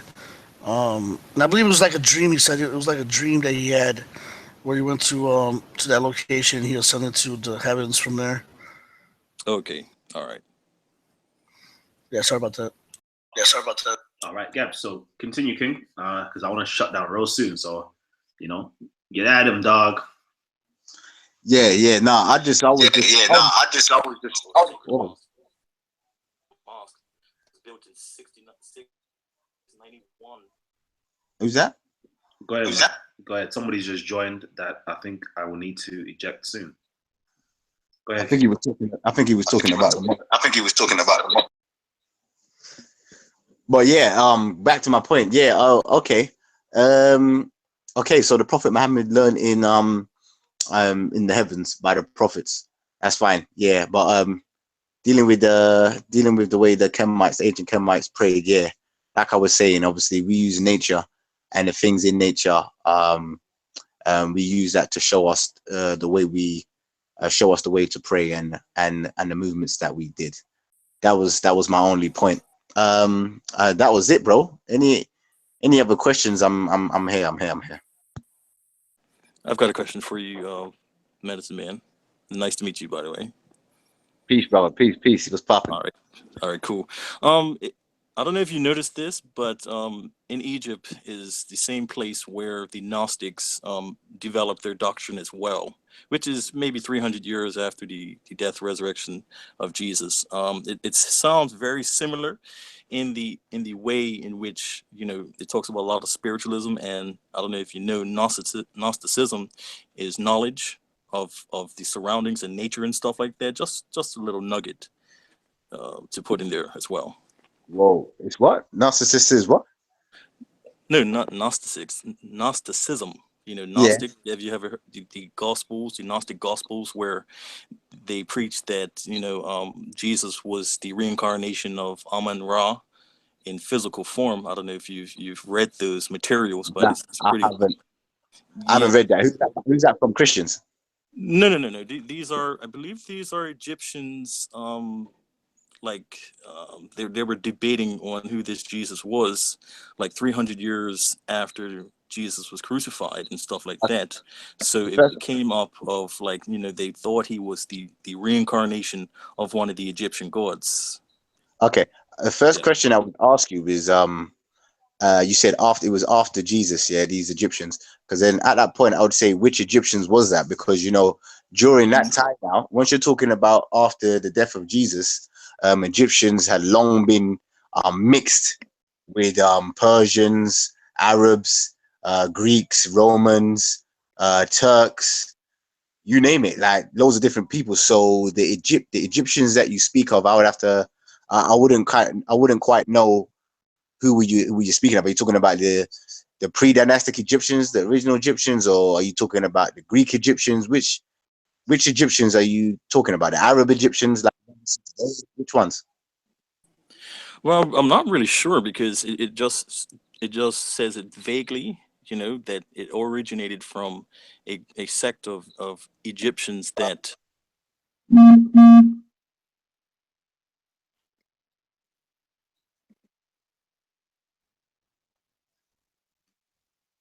Okay. So guys, remember there's certain rules over here on Talk with Titans is to keep your mics muted at all times. And of course, obviously, mute your mic when you're given the allotted time and space to actually talk. Please keep your mics muted. All right, continue. Continue, Brother Yahweh. I feel bad saying Yahweh. Yeah, sure. Thanks for that, Medicine Man. I do have to do some more research into that, but I just wanted to put a little nugget in there that one of the main oppositions to Christianity during the Council of Nicaea came from the Gnostics and the Gnostic Gospels, where it wasn't a physical Jesus that was crucified, it was a spiritual Jesus, and he wasn't a physical man. That's basically their tenets and their practices. So they believe that everything in life is spiritual, and it's a spiritual battle between light and darkness. Okay. Well, me personally, I don't know, like that nugget. I don't know who that nugget was for, or who created that nugget, because I'd have to look up and find out who those Egyptians were that was you know, dealing with that message. But dealing with the stuff in Kemet, like what we deal with, like the coffin text, those stuff as we deal with those messages and stuff that predates all that stuff. So I'm talking about thousands and thousands of years. So yeah, on those Gnostic teachings, I don't really know about any I don't really know too much about that. Okay, cool. All right. Okay, cool. Okay. So you know what, yeah, I'm about to you know, close down this particular section of the show. What I would like to do though is Gabs, I want you to just throw in something. Wait, let me just make sure it's rounded up quick first, actually, before I do that. Is there any more questions pertaining to the ancient Egyptian Book of the Dead or things to do with Kemet? let me know. Is there any more questions? So if you are inside of the comment section, please just tag Titans TV and ask away your questions or give us your comments and let us know. Otherwise, we're going to be moving on to another topic. So if you're inside of the panel as well, if you've got any questions or comments on the ancient Egyptian Book of the Dead or Kemetic philosophy or spirituality, please let me know before we move on. Brother Kalam, I've got a question. Go ahead, Adnan. Basically, I just wanted to ask, you know, the ancient Kemetic way, the way of life, is it restricted to people of just African heritage, or can it be practiced in its essence by people of just say of Arab or European or Asian heritage? Yeah, if you anybody could practice Kemetic philosophy if they so choose to, just as the way that I was holding up this, which is Aristotle. This is Greek philosophy.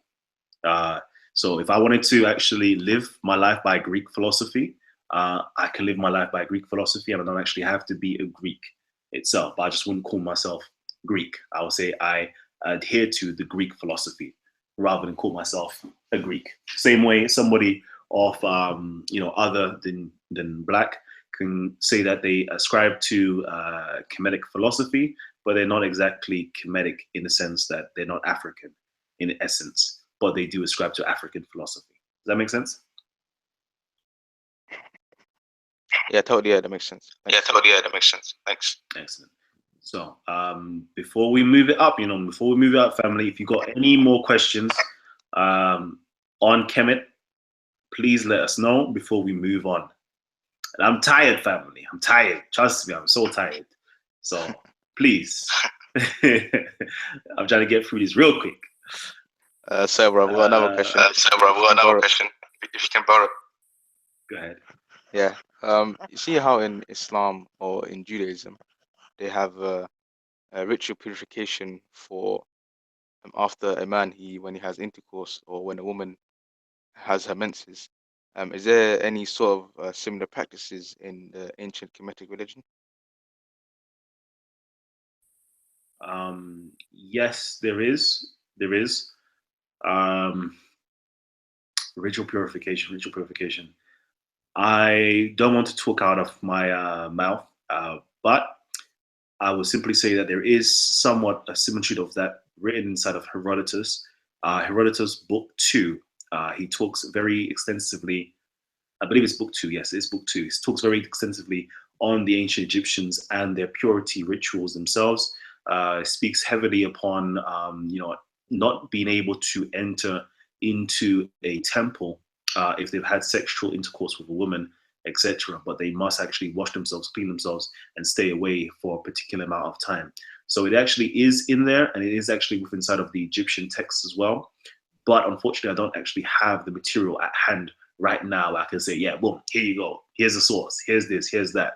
So I would say yes, but if you message me or message that comment within inside of the comment section once the show goes off, I will make sure that I will give you the links within inside of Herodotus and within inside of the Egyptian text as well that speaks upon the purity or sexual purity, basically.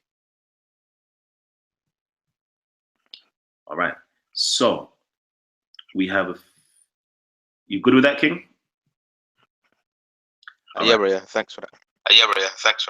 Cool. So Harry Singh says here, is Kemetic thought the most purest form of spirituality when compared to other religions? I think that is a subjective argument. If I'm a Muslim, I would say no, or Sufi Muslim, I would say no, this is the purest form. If I was in Christianity, I would say this is the purest form. So I'll say it's a subjective argument. I think that every single spirituality has its own truth and its own destination to take a human being. And some systems are built for a certain type of individuals. Certain individuals will look at the imagery and the iconography within inside of Kemet and will say, no, fam, that's, shirk. That's, idols, or I don't know, whatever they may say. So clearly that can't be a pure system for them. They need a system without any imagery itself. you know, and then there might be a system that says, you know what, there's no such thing as dancing and music within inside of my system.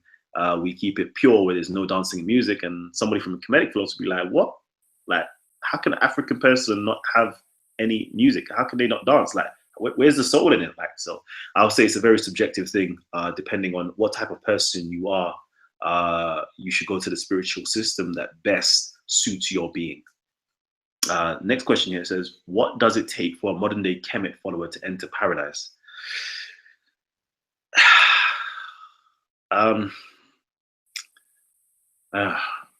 See, that's a tricky one. That's a very tricky one, because there isn't no belief in a paradise like that, but in the sense of the mythology that teaches about a somewhat similar semblance of a paradise, which will be the field of reeds.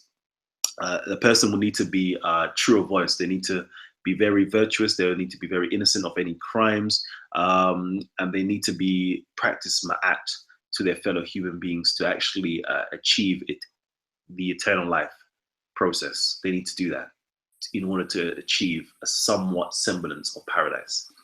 Another question now, sorry, that was by Golden Age philosopher. Zaybeat says here, talk about Memphite theology and the linkage to the Big Bang science. Oh man, that's something that's too big.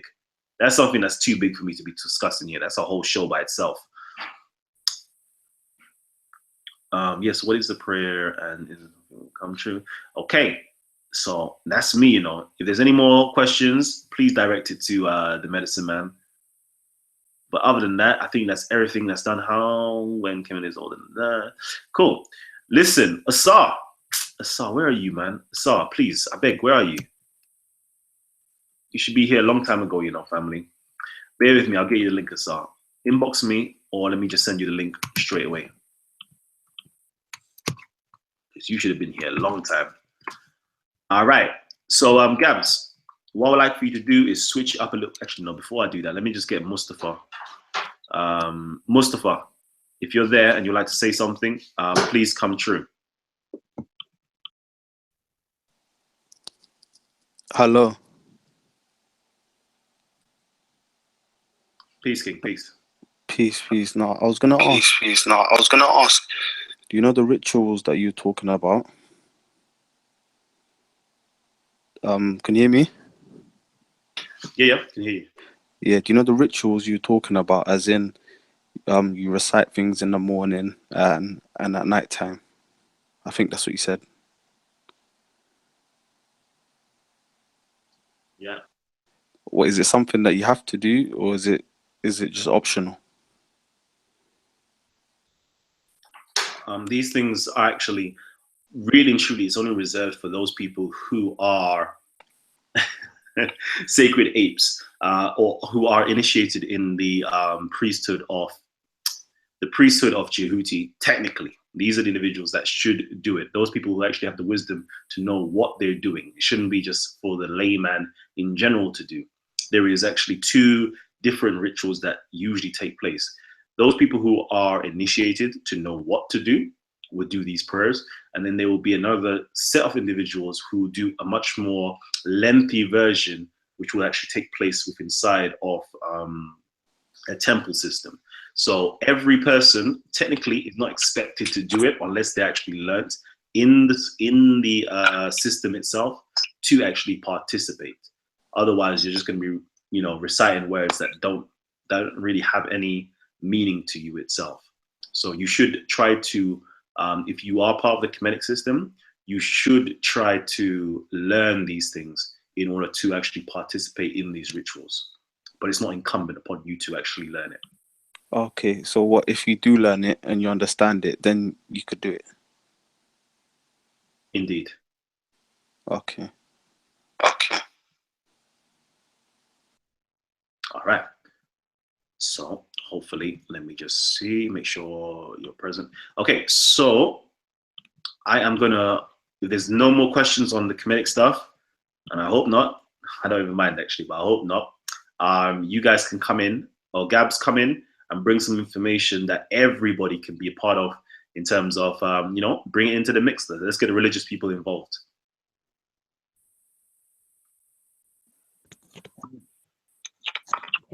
Yo, bro, peace, peace. Yeah.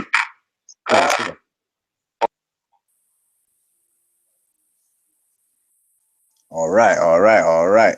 Yeah, all right. So you saying switch up the topic here.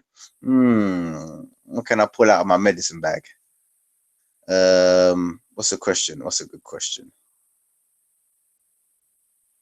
To be fair, I did want to ask, yeah, because I did have a conversation with my friend, which I was telling Kalam, which I was talking to you about earlier, is I was getting into a nice little discussion with one of my friends who's a Muslim brother, and we was discussing actually if the Prophet Muhammad is actually the last messenger.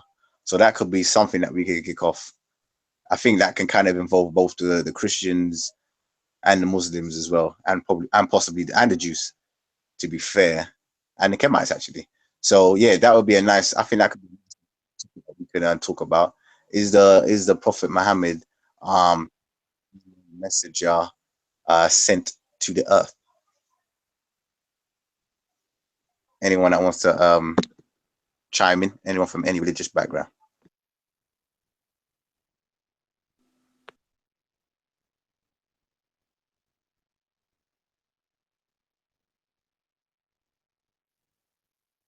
Okay.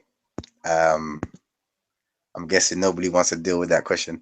Anyone want to chime in with that? No, yes, no. All right. Yeah, sure. Go on, bro. Just give me 1 second.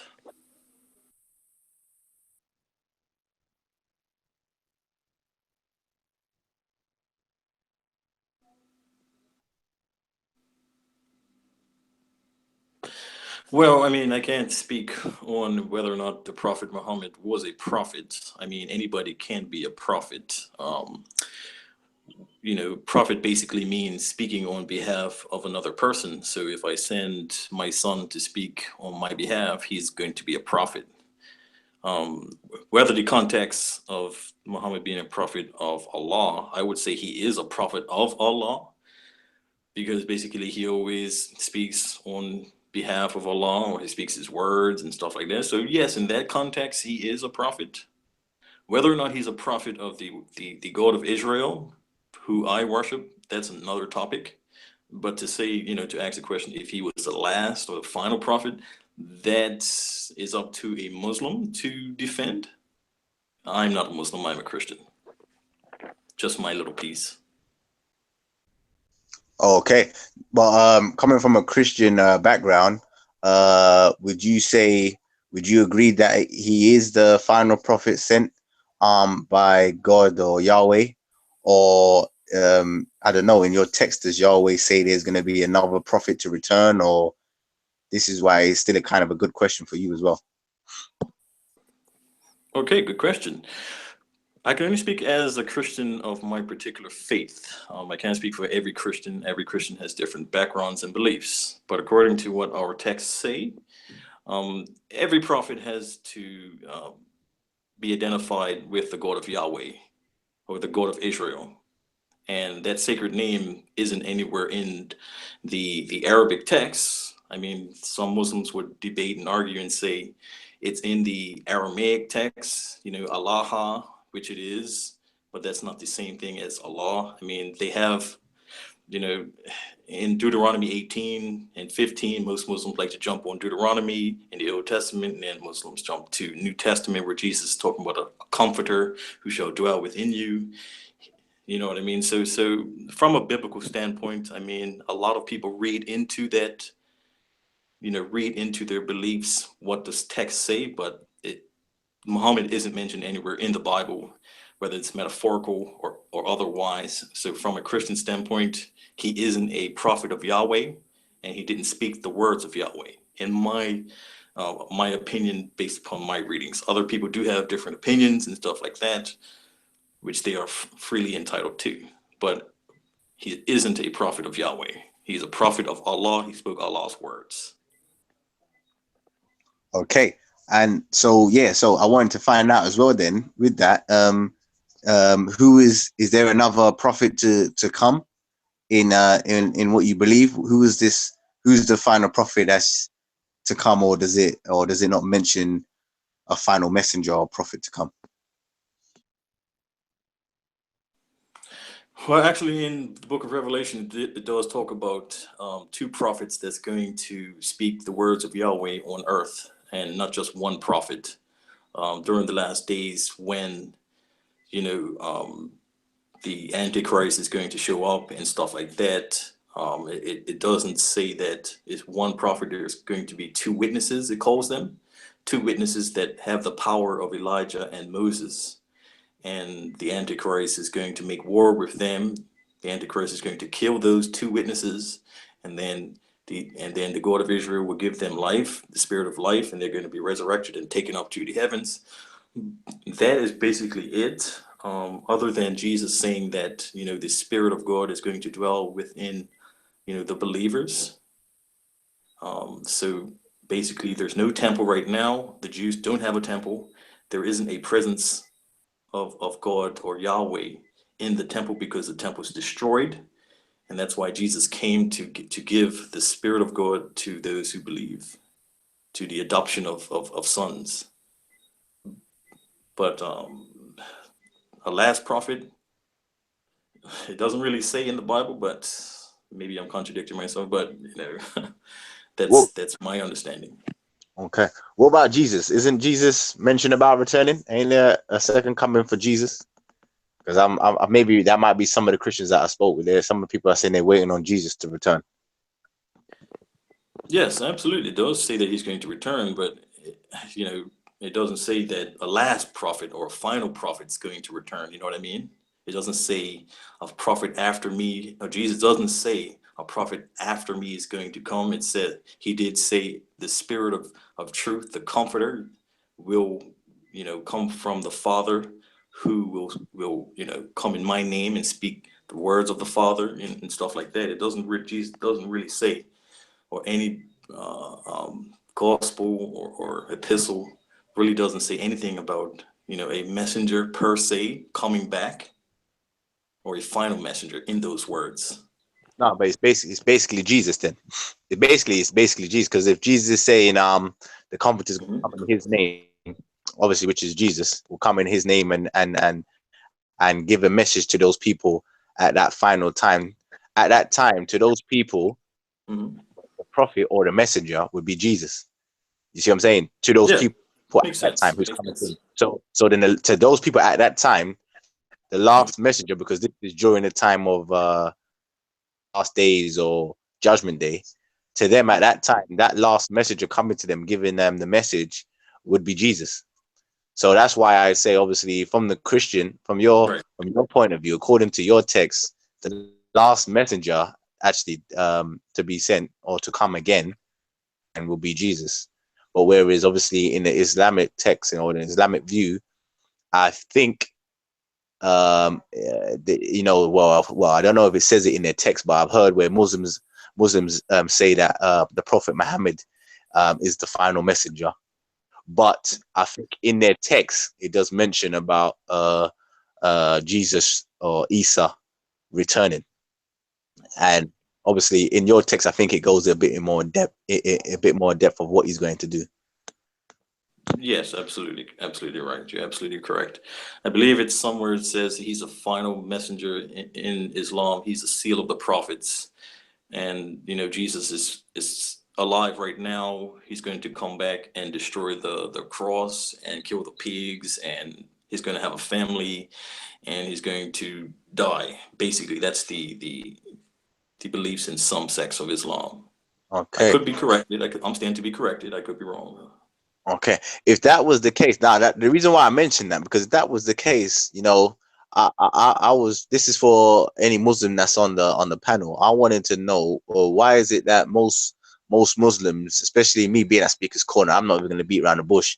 Most of the Muslims that I've dealt with or had conversations with at Speaker's Corner, they're quick to tell me that, listen, the reason why I should convert to Islam is because obviously the Prophet Muhammad, final message. You know what I mean? The final messenger of Allah. You know what I mean? You need to convert. There's going to be no more messages after this. But then obviously, clearly, we just showed that obviously he's not. We just showed that he's not the final messenger. and the final prophet down to human beings, because obviously the prophet Jesus or the messenger Jesus, obviously will be coming back on the day of judgment, obviously to bring a message to those people. So I just wanted to know, to those Muslims, what do they mean by, or what do they mean by the Prophet Muhammad being the final messenger sent to mankind? I mean, I've heard as well that there's supposedly a 12th Imam or a Imam Mahdi that's supposed to bring peace on earth and convert the entire world into Islam, so that Jesus, or the Muslim Jesus, can come back and destroy the Christians and the Jews. I mean, I could be wrong. I don't know. I've just heard, I've spoken to Shia and I've spoken to Sunni, so they both have different opinions and views on that. Okay. Is there any Muslims on the panel or in the chat room? I can't really see. Does anybody put any messages in? Anyone that can elaborate? Hello. Yo, bro. Yo, what you lot saying? Yeah, can you hear me? Yeah, we can hear you. Yeah. Yes. Yeah, what was you talking about? Oh, are you a Muslim? What faith or religion? I'm Sunni. Atheist? Muslim. Oh, Sunni. Okay, so we were just basically speaking about. Obviously, I asked a question. Who's the final prophet or messenger to be sent to the earth or to mankind? And we were just the Prophet Muhammad. Is the last messenger for mankind. So I wanted to know.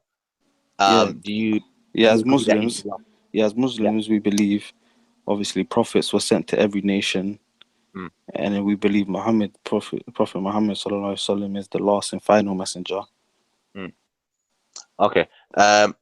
Do you in Islam, is there any record or any mention of the Prophet Isa returning to earth? Yes, yeah. He will return to earth, but not as a prophet. Okay. So when he returns to earth, what would he be doing? His main mission would be to destroy the Antichrist. Mm-hmm. He'll destroy the Antichrist. He'll destroy the cross. He'll kill the swine. And then he'll live, have a family, and then he'll die. Okay. Just a quick question. When he comes and does all these things, would he be explaining the reason why he's coming to do these things to the people at that time?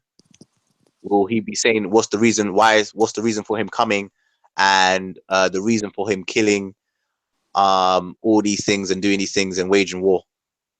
Would he explain that? Yeah, would he explain that to the people at the time?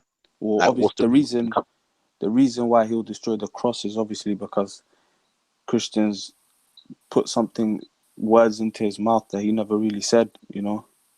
Basically, yeah. Yeah, so my point is basically, would he be delivering messages to the people at that time saying what's the reason why he's doing certain things, why he's doing the things he's doing? No, but from what I know, he won't return as a prophet. He won't return as a prophet. But you got to realize the reason why I say that, because you got to realize, to those people at that time, if Jesus is returned, and he's obviously, everybody knows Jesus has to be a prophet or a messenger. If you were a Muslim, they would know that he was a prophet, or messenger of God. Yeah. To those people at that time, if Jesus returns and he's doing all the things he does, and he's explaining to the people why he's doing this, because you guys, the people at the time, are disbelievers. They worship this, they worship that. Obviously, he's gonna have to explain people about Islam, supposedly from the Muslim perspective. You'd have to teach them and tell them the reason why he's doing this, and that they should turn to Allah and Islam. So I don't know about. Sorry, carry on. Yeah. So to those people at that time, he's going to be seen regardless as a returning messenger or prophet. Regardless if you saying he's not coming back as a prophet, he's still going to come back with a message. Do you know what I mean? There will be a message that he's telling the people, because I can't assume that he's just going to come there, he's just going to come randomly, quietly, start killing people, and doing all these things in silence, and then just live. I didn't say he would kill anybody. As Oh. in destroy the cross. Yeah. I never said anything about killing anybody. I don't know about killing anybody. Oh, sorry. So he's not killing anyone, but who is he going to defeat? The Antichrist. Yeah. So by defeating him, what's that? That's not that's not killing him, or what do you mean by defeating him? Or the Antichrist, so as in you said Christians and Jews. Oh, the Antichrist, the Christians and Jews. No, you said he'll come and defeat the Christians and Jews. No. I'm saying, who's the Antichrist? The Antichrist is basically he'll be spreading corruption on the land, on the earth, and then Jesus will come, and then what to him? he'll I think it was with a sword. He'll kill him with a sword, or he'll see him. No, he'll see him and he'll melt. So he will. So basically, he will kill someone. So Jesus, yeah. So that's my point. Yeah, the Antichrist. So he will. Yeah. So that's what I'm saying. So Jesus will come down, kill the Antichrist. Yeah. Demolish the cross, kill the swine. Yeah. So then that's what I'm saying. So if Jesus was coming down to do all these things, surely people would be asking, like, why is he doing all these things? Do you see what I'm saying? Then he would obviously have to deliver the message of why he's doing it, why the people have turned around. So to those people at that time, he'll be seen as the last messenger, because he's come back again. He is a prophet. Regardless if you said he's not a prophet at that time, he will be coming back with a message to those people, saying, telling them the reason why he's doing the things he's doing. So no, not that's really, because when he comes, he'll still be following the law of Prophet Muhammad. He'll still be following his law. He'll even when he comes, he'll pray behind Imam Mahdi. He'll basically be following the law. Which is the law? Whose law is it? Is it Muhammad's law or Allah's law? It's God's laws, but it's Allah's law that Prophet Muhammad delivered, that Prophet Muhammad exercised, so to say. Oh, so Can I ask you a question, boss? Go on. I'm sorry, Gibbs. My apologies. Go ahead. Now go ahead, bro. All right, cool. I can't see your name. I can't identify your name, so I do apologize for not calling you by your DP, your profile name. Just a quick question. Yeah. You said you was a Sunni, right? Based upon the information that I've received from certain Sunnis, there is a way to identify this Dajjal or Antichrist in the Islamic sources. It says that the Dajjal has a one eye. He's a one-eyed person, and also he has an eye. Yes. He has another eye that's like a grape, like a swollen grape. Right. And also, it identifies this Dajjal or Antichrist as having a name which is awful in Allah's eyes. Am I mistaken? In between his eyes will be written kafir. The letters kafara. Okay. Yeah. So what about the hadiths that talk about the most awful name in Allah's eye is he that is named King of Kings and Lord of Lords? Have you read those hadiths, or is it something that you haven't come across? Sorry, what did you say? King of Kings? Yes, there's actually a hadith, and I can share with the chat room, that states that the most awful name on the Day of Judgment, or in Allah's eyes, is actually someone that calls themselves King of Kings. Yes, correct, and Lord of Lords. I haven't come across that. Right, but as a Christian, we worship the King of Kings and Lord of Lords, and the King of Kings and Lord of Lords is our Jesus, and he comes back and fights the devil. So there is a similarity or parallelism between your Dajjal and our Jesus. As in, you believe in the Antichrist as well, right? Yeah, absolutely. I mean, in the Bible, it calls Jesus the Word of God and the King of Kings and Lords of Lords. Yeah. And he comes back on a white horse and kills the devil and his Antichrist and false prophet and stuff like that. So your prophet identified the Antichrist. Yeah, yeah. So basically, what he's basically saying is the Antichrist in the Islamic faith, obviously, from what he's saying, is Jesus, basically, because he says he's basically saying in that hadith, he's saying that the Dajjal or the Antichrist is gonna have the name of King of Kings. King of Kings, obviously in the Christian narrative, is Jesus. So No, that's basically saying ridiculous that Dajjal, to yeah. come to So that that's conclusion the from point. that. That's why I think you didn't hear what he was saying, because that's what he No, was it's basically saying. clear that it's not Jesus, because Jesus will kill the Antichrist. He's not killing himself. Well, let me get the source from both texts, and then I'll share with the chapter. Yeah, And you again, can bring it up. we Can I go. can I make a comment on that when you guys are finished? Yeah. All right, good. All right, cool. Go ahead, Ezra. Go ahead, bro. They're ready. You're ready, because he's just gonna get Okay. the sources. Yeah. Well, just carrying on what the brother Yeshua was saying. Yeah. All right, and in the book of Revelations, it says that when on his return, on the Messiah's return, every eye shall see him and every knee shall bow, and everyone will be calling him the King of Kings and Lord of Lords. So for the Quran to say that the Antichrist is going to be called the same name that the Messiah is coming back with, it's basically calling him the Antichrist, isn't it? Well, that's what he claimed. That he said. I don't know about that. Yeah, now it does say that. It does say that. It says It don't that. say that in the Quran. Definitely Yes, not. it does. He's In the bringing up Quran. hadith. No, not the Quran. No, in the Quran, it does. It Okay, says show that me. the worst name on the day of resurrection will be, or basically the worst name, or the Antichrist will be called the King of Kings. I can find that for you still. Let me read from the. Okay, you could go find Revelation. Revelation 19:16 reads, "And he has on his vesture, speaking of Jesus, and on his thigh a name written, King of Kings and Lords of Lords."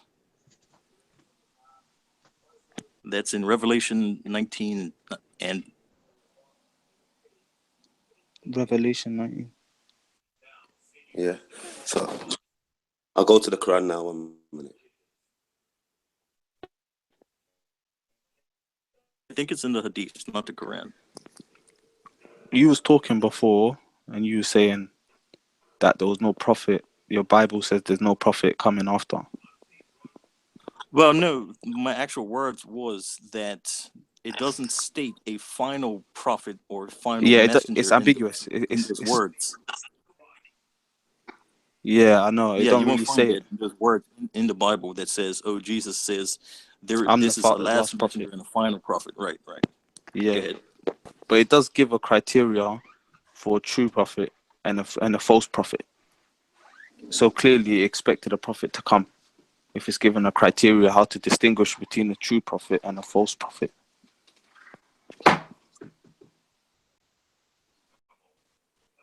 Indeed, it does. It gives a criteria for false prophet and why would they need that if there wasn't a prophet to come? Well, the reason why that's in the Bible itself is because, or the Old Testament, the Torah, Tanakh, whatever you want to call it, is because there were many false prophets during the time that this was written, and the audience knew, Moses is not going to be alive forever, and he's going to die like the rest of the prophets died. You know what I mean? So it had to be a criteria. The prophet had to know the sacred name of the God of Israel, because a name, a personal name identifies who you are. Your name isn't my name. My name isn't your name. There are people that have the same names, yes, but it's not the same person. You know what I'm saying? My name is spelled differently than another person. I have the last name that's different. I'm a human being. Yes, we're all human beings, but a specific personal name is known to every prophet. And that name was Ehye. Whatever you want to call it, the Tetragrammaton. Every prophet knows that name. Well, I mean, that was the criteria that every Hebrew prophet knew the sacred name. And if the as prophet Muslims, speaks in the name, 1 second. Oh, sorry, Karim. Go ahead. Just to add to my man's point, yeah. And every prophet shouldn't know the name of Yahweh, and then it goes on to say if a prophet speaks in the name of any other god, yeah, absolutely, he's supposed to get put to death. Absolutely. And Muhammad never mentioned the Creator's name once, the same name that every other prophet used. But for some reason, this last prophet don't know it. What's God's name? So what would you say is God's name? Yahweh. Elohim. Speaking to you? I am in Yahweh. Elohim. Yo, family, real quickly. Yeah. That's real not, quickly. yeah. There's 5 more minutes left of the show because, boy, I need to close it down. So All 5 right. more minutes, family. Cool, 5 more cool. minutes. How come it's not in the New Testament? How come it's what the Well, name actually, Yahweh? It's not in the New Testament. Well, actually, it is in the New Testament. Nope. Yeah, I mean, do you know what the name Jesus means in the Hebrew and the Aramaic? What does Jesus mean? Right, it tells you in the text. It says, "He shall be called Jesus, for he shall save his people from their sins." And if you go to any Old Testament or Torah verse or passage, it says that Yahweh saves. So he came in the name of his Father. Yeah, that's his name. Thank That's you. what Yahweh Shai, But God's Yahweh Shai name means. is not in the New Yahweh Testament saves. once. I just explained it to you. When when Yahweh came in the flesh, according to Isaiah, remember John prepared a way in the wilderness for the Lord to come, and it identified Elijah as being the prophet that's going to prepare the way of the Lord. In the New Testament, it's John that identifies himself as preparing the way for Yahweh himself. So there was no need for Yahweh. So is Jesus God's name? Yes, it is. It means Yahweh. Is it in the Old Testament? The name Yahweh saves. Yeah, Yahweh the name saves. Jesus means Yahweh saves. So don't forget, he was sent on earth as a savior. Okay, yeah, I know. I'm saying, if it's God's name, is it in the Old Testament? Jesus. Yes, yeah, of course. Have you read Joshua? Do you know Joshua came after Moses? The prophet Joshua. Joshua. They say Joshua is Jesus, and Joshua is also Joshua is the son of same name as Nun. Yahweh Shai, it's the same name. Joshua Yeah. and Jesus. It's the exact same name in Hebrew, That's what I'm saying. Yeah, he's also the son of Nun. I love that, brother. Joshua is not Jesus. Joshua but I'm means saying, Joshua's name is the same as Jesus. It's not Jesus though. Yahweh saves the both. Yes, listen, Jesus' name ain't Jesus. You understand? No, it's not. Both of their names are Yahweh Shai. Yahweh saves in the oldest form of Hebrew. Jesus' name would Right. be So there was no Yeshua. need. So there was no need for Jesus to say, "Oh, I speak the words of Yahweh," if he is Yahweh himself. If Yahweh is in the Old Testament so many times, how come it's not in the New Testament once? Because at the time of the New Testament, his Messiah was on the earth. You understand? The Messiah, he's been spoken about in the Old Testament that this Messiah is going to be called Everlasting Counselor, Almighty God. Like, that's a prophecy of the Messiah to come. So this Where Messiah was Jesus called Almighty God? Huh? Yeah, I'm sorry. So Jesus is God? His name's Yahweh saves. Do you understand? That's what I'm you saying. said Jesus would be called Almighty God. Where is he called Almighty God? Or the Father? Jesus is not the Father, so He's why not would called the anyone call Father. him? It doesn't say he's going to be called the Father. It's saying that What does it say? He's going to be called Almighty God, because obviously people are going to recognize that he's the Son of God, the Spirit and the Word of God. Just to let you Okay, where's Jesus called Almighty God? Just to let you guys know, you got 2 minutes. He was going to be called. That don't mean that. Listen. People would call him. That's what that means. People would call him. It's not saying that the Bible's calling him that. It's saying he will be called. Okay, so you believe people call Jesus Almighty God? Yeah. And it's not in the Bible? It doesn't need to be in the Bible. The Bible's describing that people are going to call him that. What else does it say? It says a few things. Almighty God. Yeah. Hold Father. on. It says Father also. The prophecy in Isaiah 9:6 speaks of a virgin shall conceive and bear a son. Yeah. And he shall be called the mighty God, the everlasting Father. Now it doesn't say that he is Father God. Okay, God I the understand. Father. Hold on. God the Father, because he is the Father of light. Everlasting Father, which has many meanings in the Hebrew text.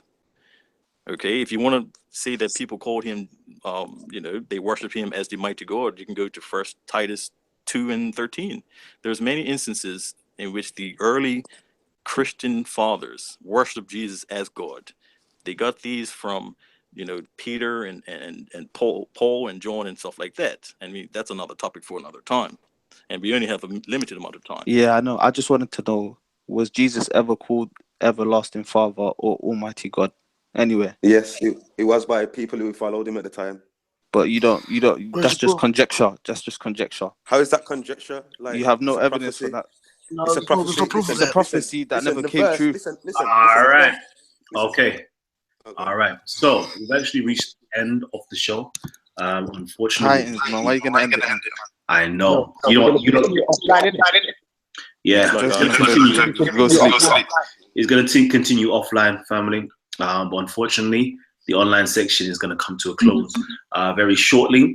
But before it does actually come to an end, what I'd like to do is get my brother Asar M. Carr on to say some closing words, and then I'm going to close down the show. So, Asar. ETM had tapped family. Let me because I heard a couple questions. Let me just direct you guys to a few of the locations where you can see some of the words said in one of the prayers. If you go to osirisnet.net, you'll find the brother Samud, also known as Kiki, and you can see some of the prayer text right there. If you want to learn what's in the prayer, like read the Medu Necha, like when we start a prayer, Dihatep Nesu Necheru Amen Ra, Dihatep Nesu Asar, etc., then you probably need to come to one of the schools. You need to come to one of the Per-Ankhs, one of the houses of life. Or find us on Facebook or find us on Google or something like that. This way you can actually know instead of asking somebody to perform salat in front of you, as you would say in Islam, when most Muslims won't even get up and perform salat. And I could, probably want to come and learn it properly in its just accordance. Aside from that, if you have questions about Kemet, feel free to always ask the brother Kalam. If Kalam don't know, feel free to ask me, ask the medicine man. But asking the questions so they could be answered, and we need to see you enrolled in some of the programs that are offered. I don't see you in Mfudisi's classes. I don't see you learning Medu Necha with my brother Wujau. I don't see you learning Medu Necha from an Egyptologist even. So come, if you want to know some of the deeper questions, come ask, but come get enrolled, come get involved. We know your Quran better than you do at most times, and your Bible a lot of times. That's all. Love that. So you know what, Gabs, you good? I need to get my brother Asar on when we're doing a show like this, especially when we're talking about Kemet. Gabs, do you have anything to say before I close out? Nah, yeah, I was just gonna say, that's some big words from my brother Asar. It's true, man. Any of these questions that you have, because I see loads of people firing so many questions into the chat room. Ask some of the brothers here, and trust me, we'll be more than happy, way more than happy to answer your questions and and give you that medicine, because that's what we deal with around here. We deal with that medicine in small dosages and big dosages if needed. Hey, but peace to everyone, man. It's been a good show, even though I came in late. It's been good. We laugh. We laugh, baby. We laugh. Young Cali, baby. Oh man. So you know what? Oh, baby. Once more.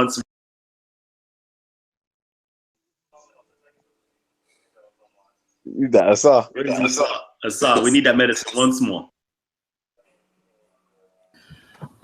Kalam is the man with the get you got type.